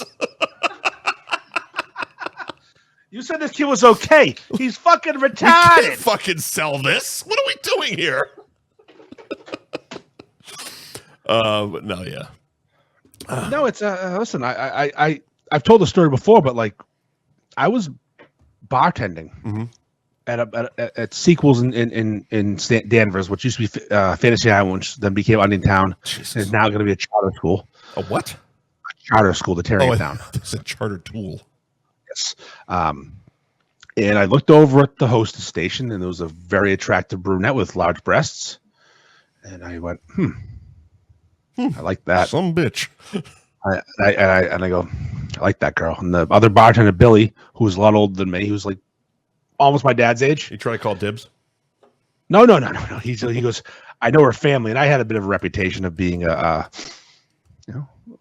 bit of a cocksman. I had a few notches to the belt in that building, you know. It wasn't my first hostess. It wasn't my first Keno girl. And he said, Andy, be careful. She's from a nice family. She's a nice girl. Don't be a fucking asshole to her. I said, listen, Billy, I think I'm going to marry that girl. Weird. It's like, what I and I'm not saying weird in a negative way. It's just, it's weird when you know that shit, right? Well, I knew her a little bit. We talked, we hung out, we chatted. She was really cool, always down to earth. And I'm like, I think I'm going to marry that girl. And then we hung out a few times. I'm like, fuck, I think I'm going to marry this fucking girl. And then I married that fucking girl. Right. She's upstairs waiting for me. It's really I got lucky. Yeah. That's all there is to it. No. Although she got lucky because I chose her. Fucking A. You know what she said the other day, that when I got skinny, she was nervous. When did you get skinny? I was skinny for like 10 minutes 2 years ago. Fuck off. I did a week in 180. I was down like 60 pounds. Yeah. And I'm like, you were nervous about what? What's wrong with you? I go, I can lose 100 pounds and get abs, and I'm still way beyond your fucking league. You just sit there and smile with your big old titties and be happy. Dumb broads. Nervous about what? I'd be picked last at every fucking pickup game in America when it comes to getting broads. The self-conscious ones with big tits always confuse me. It's like, you know what you got there, right? Well, it's you know how they didn't have the big tits or the pretty face when they were 14, and they got picked on, and you know that whole thing. Sure. From ugly duckling to model in 3 years. How do you do that? I don't know. I mean, look, I'm good with their mental illness. It helps in my world, but come on. Come on. And then you get the ones that have no right being confident. 100%. And I know of one, and you do too, and I think you may have had sex with this person. And I see stuff, and I go, really? You're going to post that? No, I didn't have sex with her. No, this one he did. This one? Oh, yep. Never mind. Yeah. There it is. I know there's a couple we could be talking about right now. Actually, but it's nice that we have that shorthand where it's like, nope, this one. Oh, wait, that one. Oh, there it is. Yep. Sometimes I go, okay. Yeah. That's cute. Yeah. Yep. Nice angle. Good on the angles. Very good on the angles. Yeah. Very good on the angles. An angler, if you will. Yeah.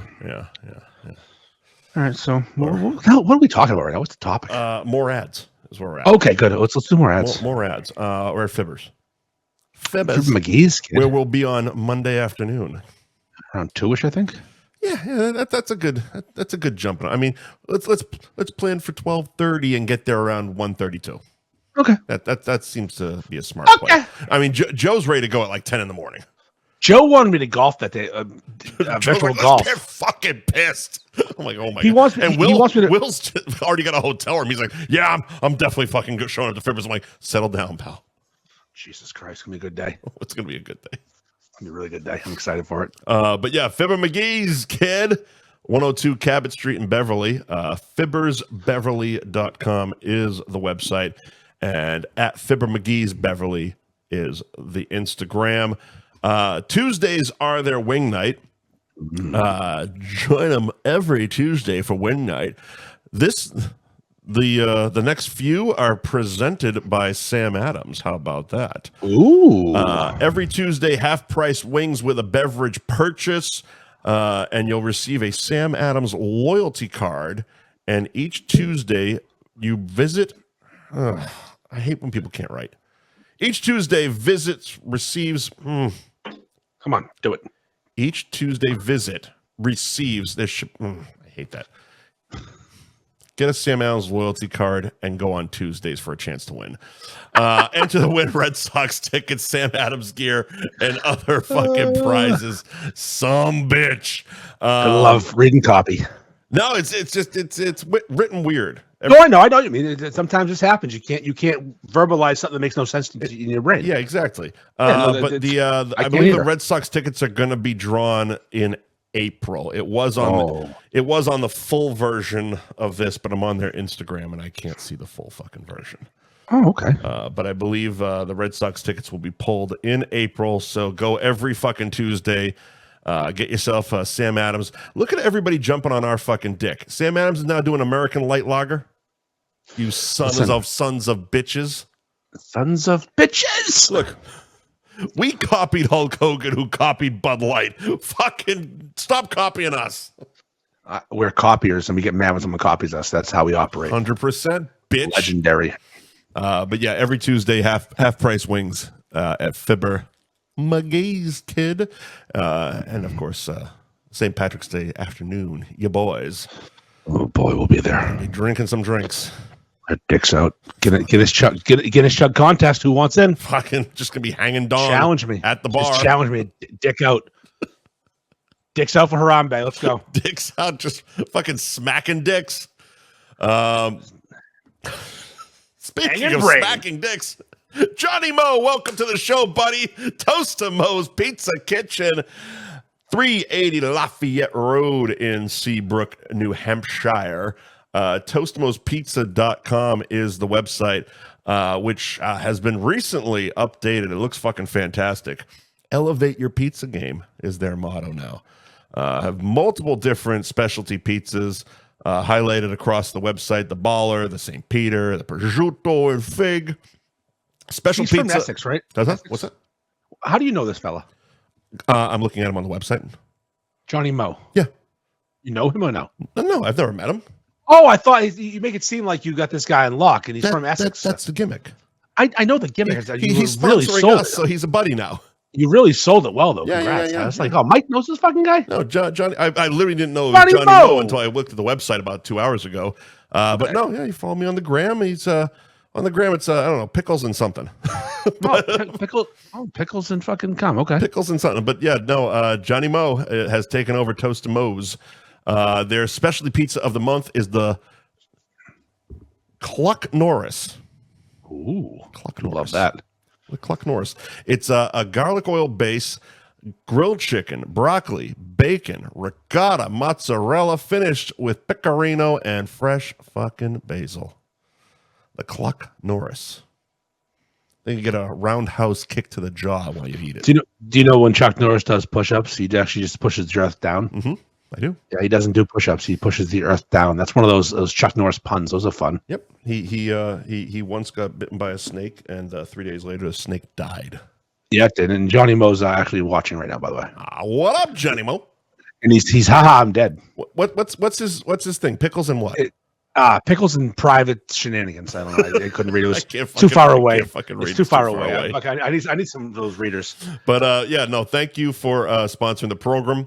And Tostimo, Seabrook, New Hampshire. Check them out. And the gram is Tostimo's Pizza on Instagram. Again, stepping up their fucking Instagram game. Real quick, I'm gonna update the odds to win Beef Madness. Tostimo's is an issue. They're becoming an issue. They're the only not number one seed that I could see possibly making a run. I'm gonna add them to the. I'm gonna update the odds. Actually, I think the odds are wrong now based on the first round votes. Pizza and Woburn had so many votes it was silly. It's our Albanian connection. They had the most votes of anyone in the first round, I think. They're literally going to split the country between that Pizza and Londi's. The other one, yeah. So yeah, we're updating the odds. We're gonna redo this odds, because now we've had a fucking new. Is it pickled face fuck? I can't fucking read that. I'm just scrolling through some of the real. I think it says picklehead face fuck. I think it says picklehead cheese over on Tostimo's fucking page. Pickled head cheese. Pickled head cheese. There you go. Almost face fuck. It was a little different than I thought it was. The Josephine's meatballs look fucking fantastic. Who's Josephine? How are her tests looking? Over at fucking Tostimo's. Who is Josephine? That was probably rude. That was probably aggressive. I don't know, but Josephine meatballs pickled fucking head look cheese. Fantastic. They got that great video. They were promoting Beef Madness. This was even before it fucking went off. Listen, wonderful people. I'm actually going there next time I head north, I think. I'm going to call first and see if they can do anything with the old gluten-free, because, the old wife needs the gluten-free. Right. But we always look for a stop on the way up north to grab some dinner. Is Seabrook on your way? Yeah, literally drive through Seabrook. Okay. I can hit the city, Cigarette City, for the best craft beer options in all New Hampshire. Oh, yeah? Get my vapes if I need that, because I don't vape, but, maybe I should. Sure. Yeah. Pick up a new habit. I don't have enough. Pick up a new habit. But again, looking at this, the pre-Beef Madness video, another one that has it's promoting the group. It's giving the rules. It's telling how to vote, all on their fucking tables. That's smart. Just someone comes in, they order a beef. They're sitting down like, "What's this fucking thing?" It's a smart move. I suggest everyone does it. Only a few shops are doing it. It's fucking genius. Speaking of, thank you to CNS Pizza. There it is. In Pepperell. 55 Main Street in Pepperell. Let's see. mycndspizza.com. Or what'd you say? It's cans. It's cans. mycandspizza.com. Cans. He needs to find an ampersand and figure out how to use it, because it's fucking confusing. Well, you can't use it in handles or HTML. websites. You can't. You can't get a website with a ampersand. No, that's fucking gay. Because it is in his logo, the ampersand. CNS. Yeah. How about CNS? CNS would probably be better. How about a fucking better name? Jesus Christ, CNS Pizza. What are we doing here? Fucking call it Bill's. MyCNSPizza.com. BillsGiantDong.com. BillsGiantDong.com. BillsGreekUncutSnake.com. Let's fucking go for it, Bill. Come on. And on the gram at C&S_pizza. CANDS_pizza on the gram. But, say what you will about their name, their website domain, their fucking Instagram handle. They're promoting the shit out of beefs. And Bill's a fucking sweetheart. I love that guy. He's such a nice dude. He tries so hard. He works so hard. The rules, fucking brilliant. Yeah. Okay. Some of these people are really fucking thinking outside the box. Okay. Yeah. He has the rules and all the acronyms on the fucking menu holders. And he did ask permission to use my post, and I said, "Yeah, do it." Obviously. You mean your logo? No, that's literally that's my picture. That whole thing he has. He printed something I made. Right. Yes, yeah, and I'm like, yeah, do it. Yeah, promote the fuck out of the page. Another one with where do we eat today, sir? Real. Yep. Yeah, another good one. Big Frank. That's Big Frank got to do there. Yep. He got to do. Oh, look at that! Sponsored by Essex Seamless Gutters. Who's that fucking guy? Fucking losers. What a fucking guy! But he has his Mountain Dew for him. I do know one thing, that I may just don't tell anybody. I may sneak an Essex Moscata's logo onto every fucking thing we do for Beef Matters from now on. You fucking should, dude. Why wouldn't I? Wow. Fucking should. Why wouldn't I? Fucking should. Thank you to CNS. Thank you, Bill, for sponsoring the program this month. Let's see. Back to the topics. So McDonald's is the devil. I've had this. This has been our topic for a while, and I have a theory about them. And then you're sitting at a bar last night. They know when I'm at Johnny Brown's. They know when you're at Johnny Brown's. They know that they know your routine. So it's basically, I used to think it was time based because if I went to Johnny Brown's late, usually between 10:30 and midnight, I would get the notification. Hey, do you want a free Big Mac? Yeah, I do. So I screenshotted the notification when I was at Johnny Brown's with the time, and I'm going to post it up here. It was 5:36 p.m. I was sitting at Johnny Brown's, and it was raining. It was fucking raining, and sure enough, the notification: rainy weather equals McDelivery.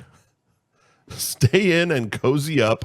Let us handle the cooking. You can redeem free food and earn points too. Where available, must opt into rewards.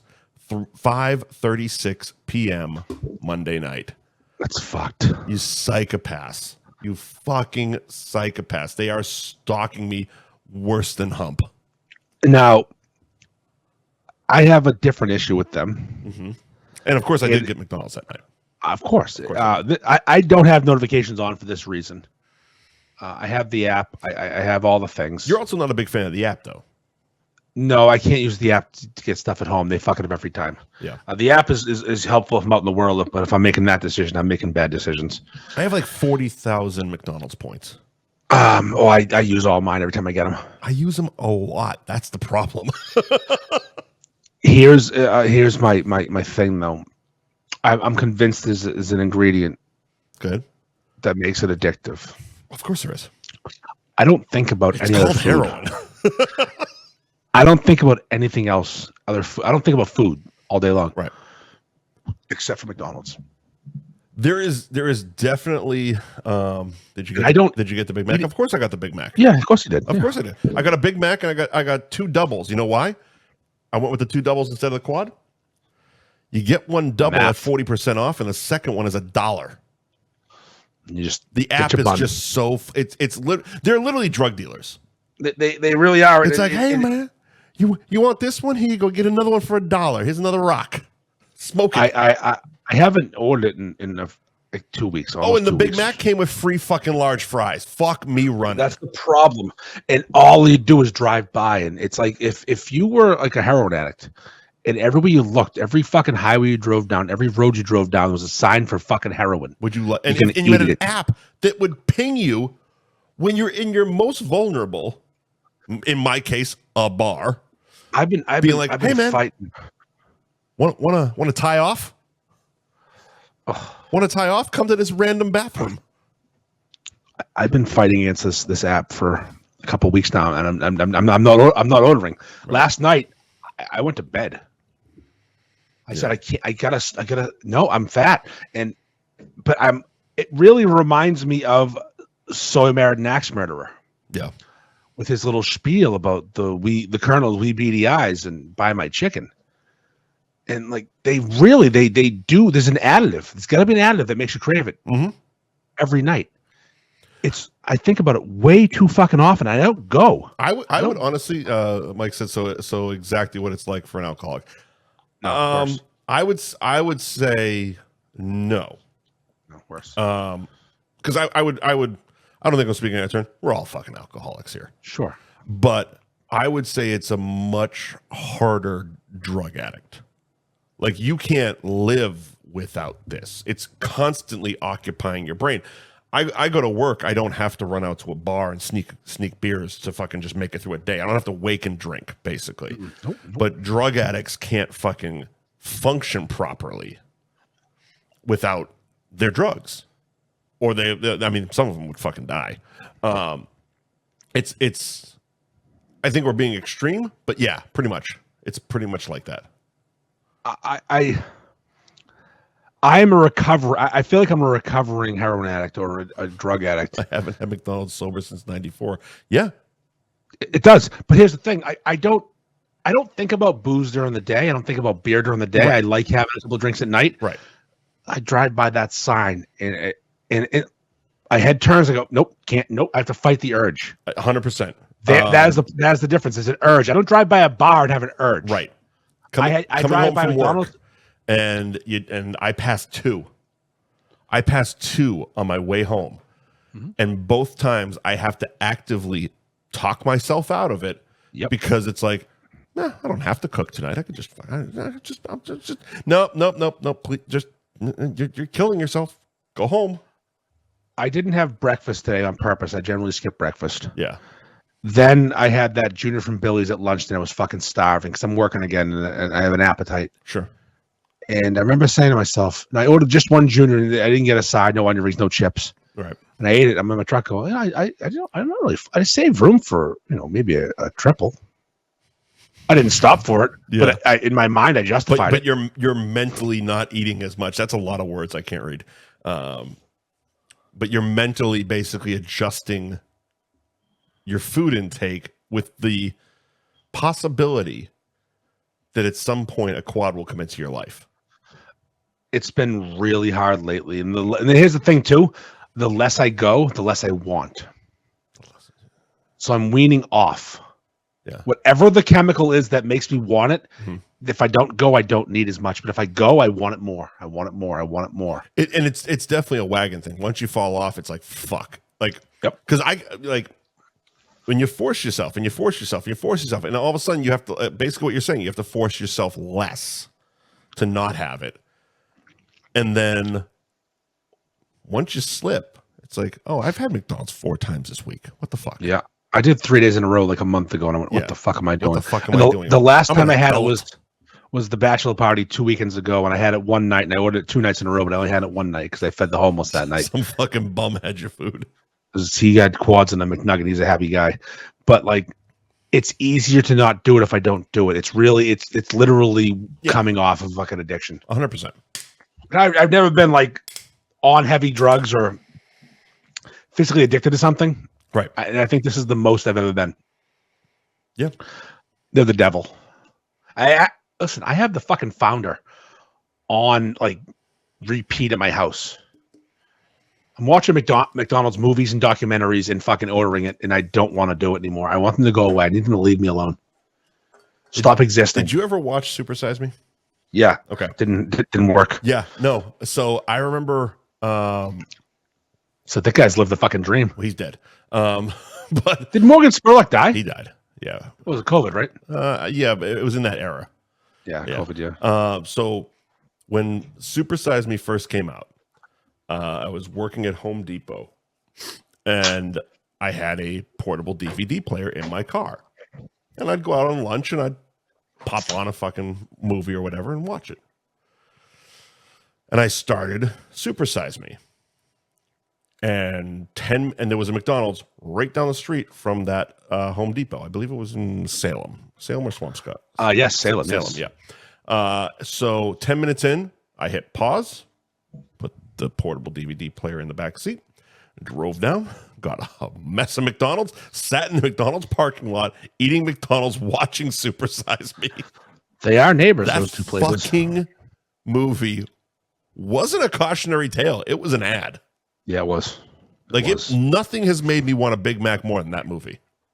We got to stop talking about those because I'm going to go upstairs and order it. I know. You got a count of the week, right?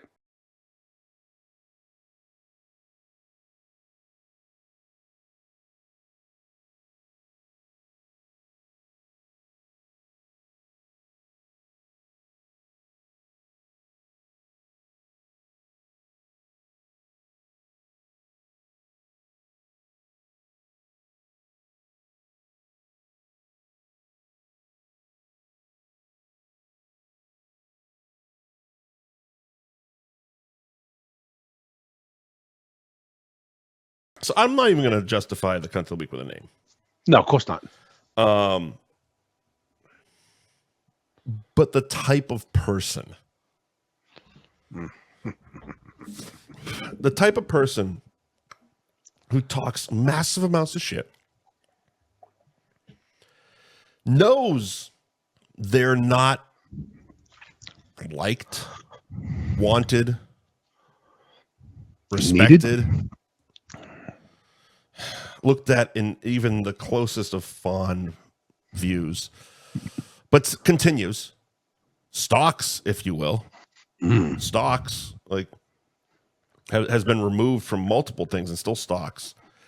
And then when someone, as the kids say, claps back, and then they report that person. That person's very creative way of clapping back. So I knew it wasn't picked up by an algorithm. Yeah, the thing you're talking about, which you sent me, was not getting caught by the AI bots. No. I hope you were very good at that. I'm pretty good at wordsmithing in these manners, and there was zero chance the AI bots were going to pick up on this one. So and also the fact that because I have been picked up by the AI bots when I've posted like GIFs and stuff like that are against the rules, and they're instantly. The fact that it was 3 days later meant there was some stewing involved, there was some hurt feelings involved, and then there was a fuck it, I'm going to hit the report button. Yep. I got put in punishment for a few days. I couldn't play in the groups. I could because that's how I was able to participate in Beef Madness.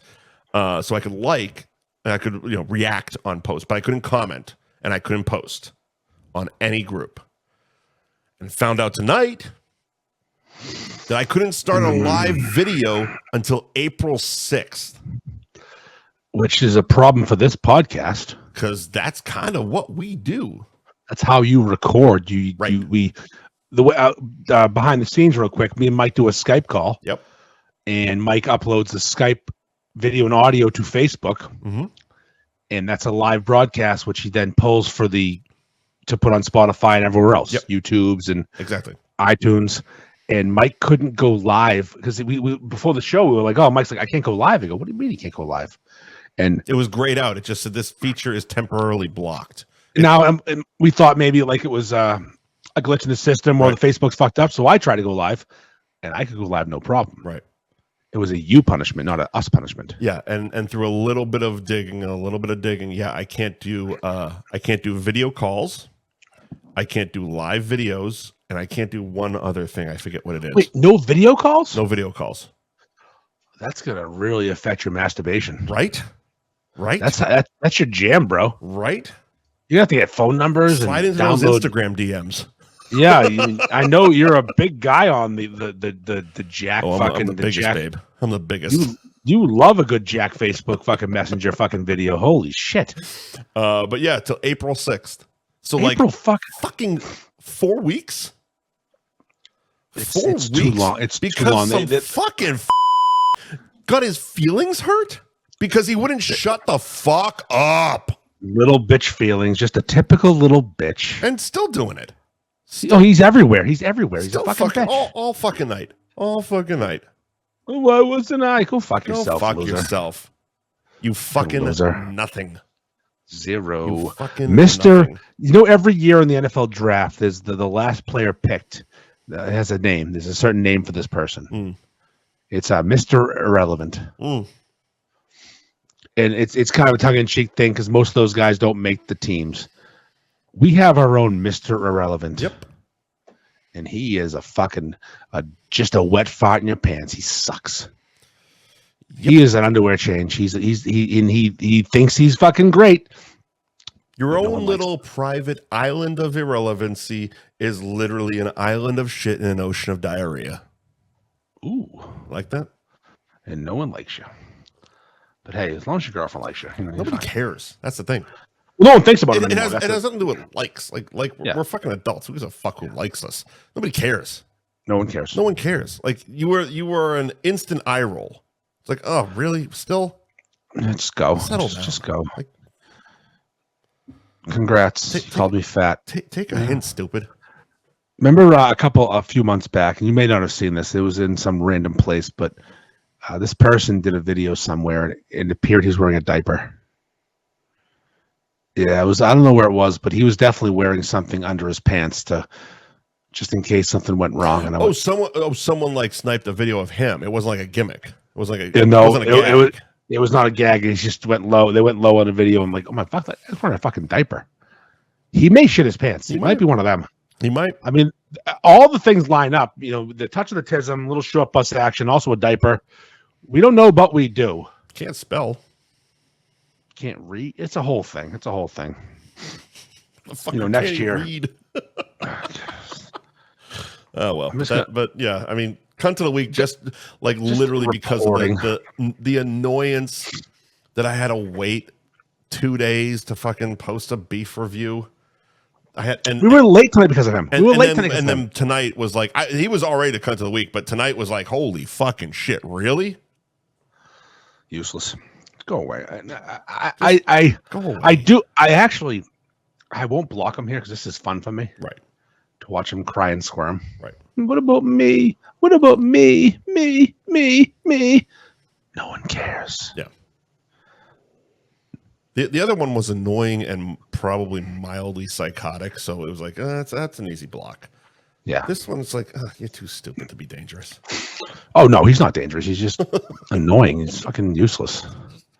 It's the drip. He's a fucking vaginal drip. Remember Uda Pippig ran the marathon? Yeah. And then she shit and had her period? Yeah. Yeah, that's him. Yeah. Take a hint. He's the blood and shit that run down a leg. He's not even important. Take a hint, dum-dum. You know what's funny, though? I was thinking the other day how simply this could have been resolved so long ago. You know what was funny about the other day? I wasn't thinking about him at all. Well, no, no, you're right. But he was brought up to us and to me, and I'm like, do you know if he wasn't emotionally retarded, right, and just so fucking out of his mind, he could have fixed this issue and not had a beef with me in 1 second. Right. 6 months ago. But no, keep doubling down. See how it works for you. Yep, we'll see. You want to sling beefs, and you pissed off the one person who can make your beef dreams come true. Right. Because I have that power, sir. You got the power. Suck this the dick. solid gold power. Listen, I'm the best. Everyone wants to be me. They want my love. All the handsome men tell me. They don't send their best. Oh, fuck. All right. I'm done with this shit. Yep. I'm going to go upstairs and get pissed. That is it. Thank you to our sponsors this week, Gary Girolamo Group of Cross Country Mortgage, Ben Franklin Print Company in Middleton, Twisted Fate Brewing in Danvers, where we will see you Monday night for our beer release party, The Lager You Deserve. Anthony's Roast Beef in Tewksbury, the world-famous Cabaret Lounge, Route 1 South in Peabody, where we will see you Tuesday night for a live broadcast full of fun and shenanigans and titties. Nick's Place. NicksPlaceOnline.com for your catering needs, all their locations, and their deliciously sexy salad dressing. Thank you. Jamie's Roast Beef in Peabody. Fibber McGee's Kid, where if you're in the Beverly area on St. Patrick's Day, swing on by early in the afternoon and your boys just might be there. Tostimo's in Seabrook, New Hampshire. Go by, say hi to Johnny Moe, get you one of them good pizzas and a beef. Your best friend, Johnny Moe. Obviously, my best friend, Johnny Moe. CNS Pizza in Pepperell. Thank you, Bill, for sponsoring this program. And by all means, go to North Shore Beefs Group, join, and take part in Beef Madness, because it's just the most fucking fun all year you'll have on Facebook. And that wasn't even Andy putting me up to it. That's just me enjoying the content that goes out all month of April. Real quick, Eli, if you were to order a shirt through the website, I could probably sneak a beer in the package. You know. Was that Los Angeles or Louisiana? That's Los Angeles. He's out there in La La Land. Look at you. Yeah. So DM your boy. He'll figure it out. You know, we can work it out. I'll get an extra medium shirt for you. It's all good. Is he an extra medium? I think so, yeah. I sent him a large once. He laughed at me. You know, one of those motherfuckers with abs and shit. You fucking pussies. I am 278 pounds of fucking pure fat. Wow, you're thin. Dick. All right, we'll see you next Tuesday at the Cabaret Lounge. And go fuck yourself.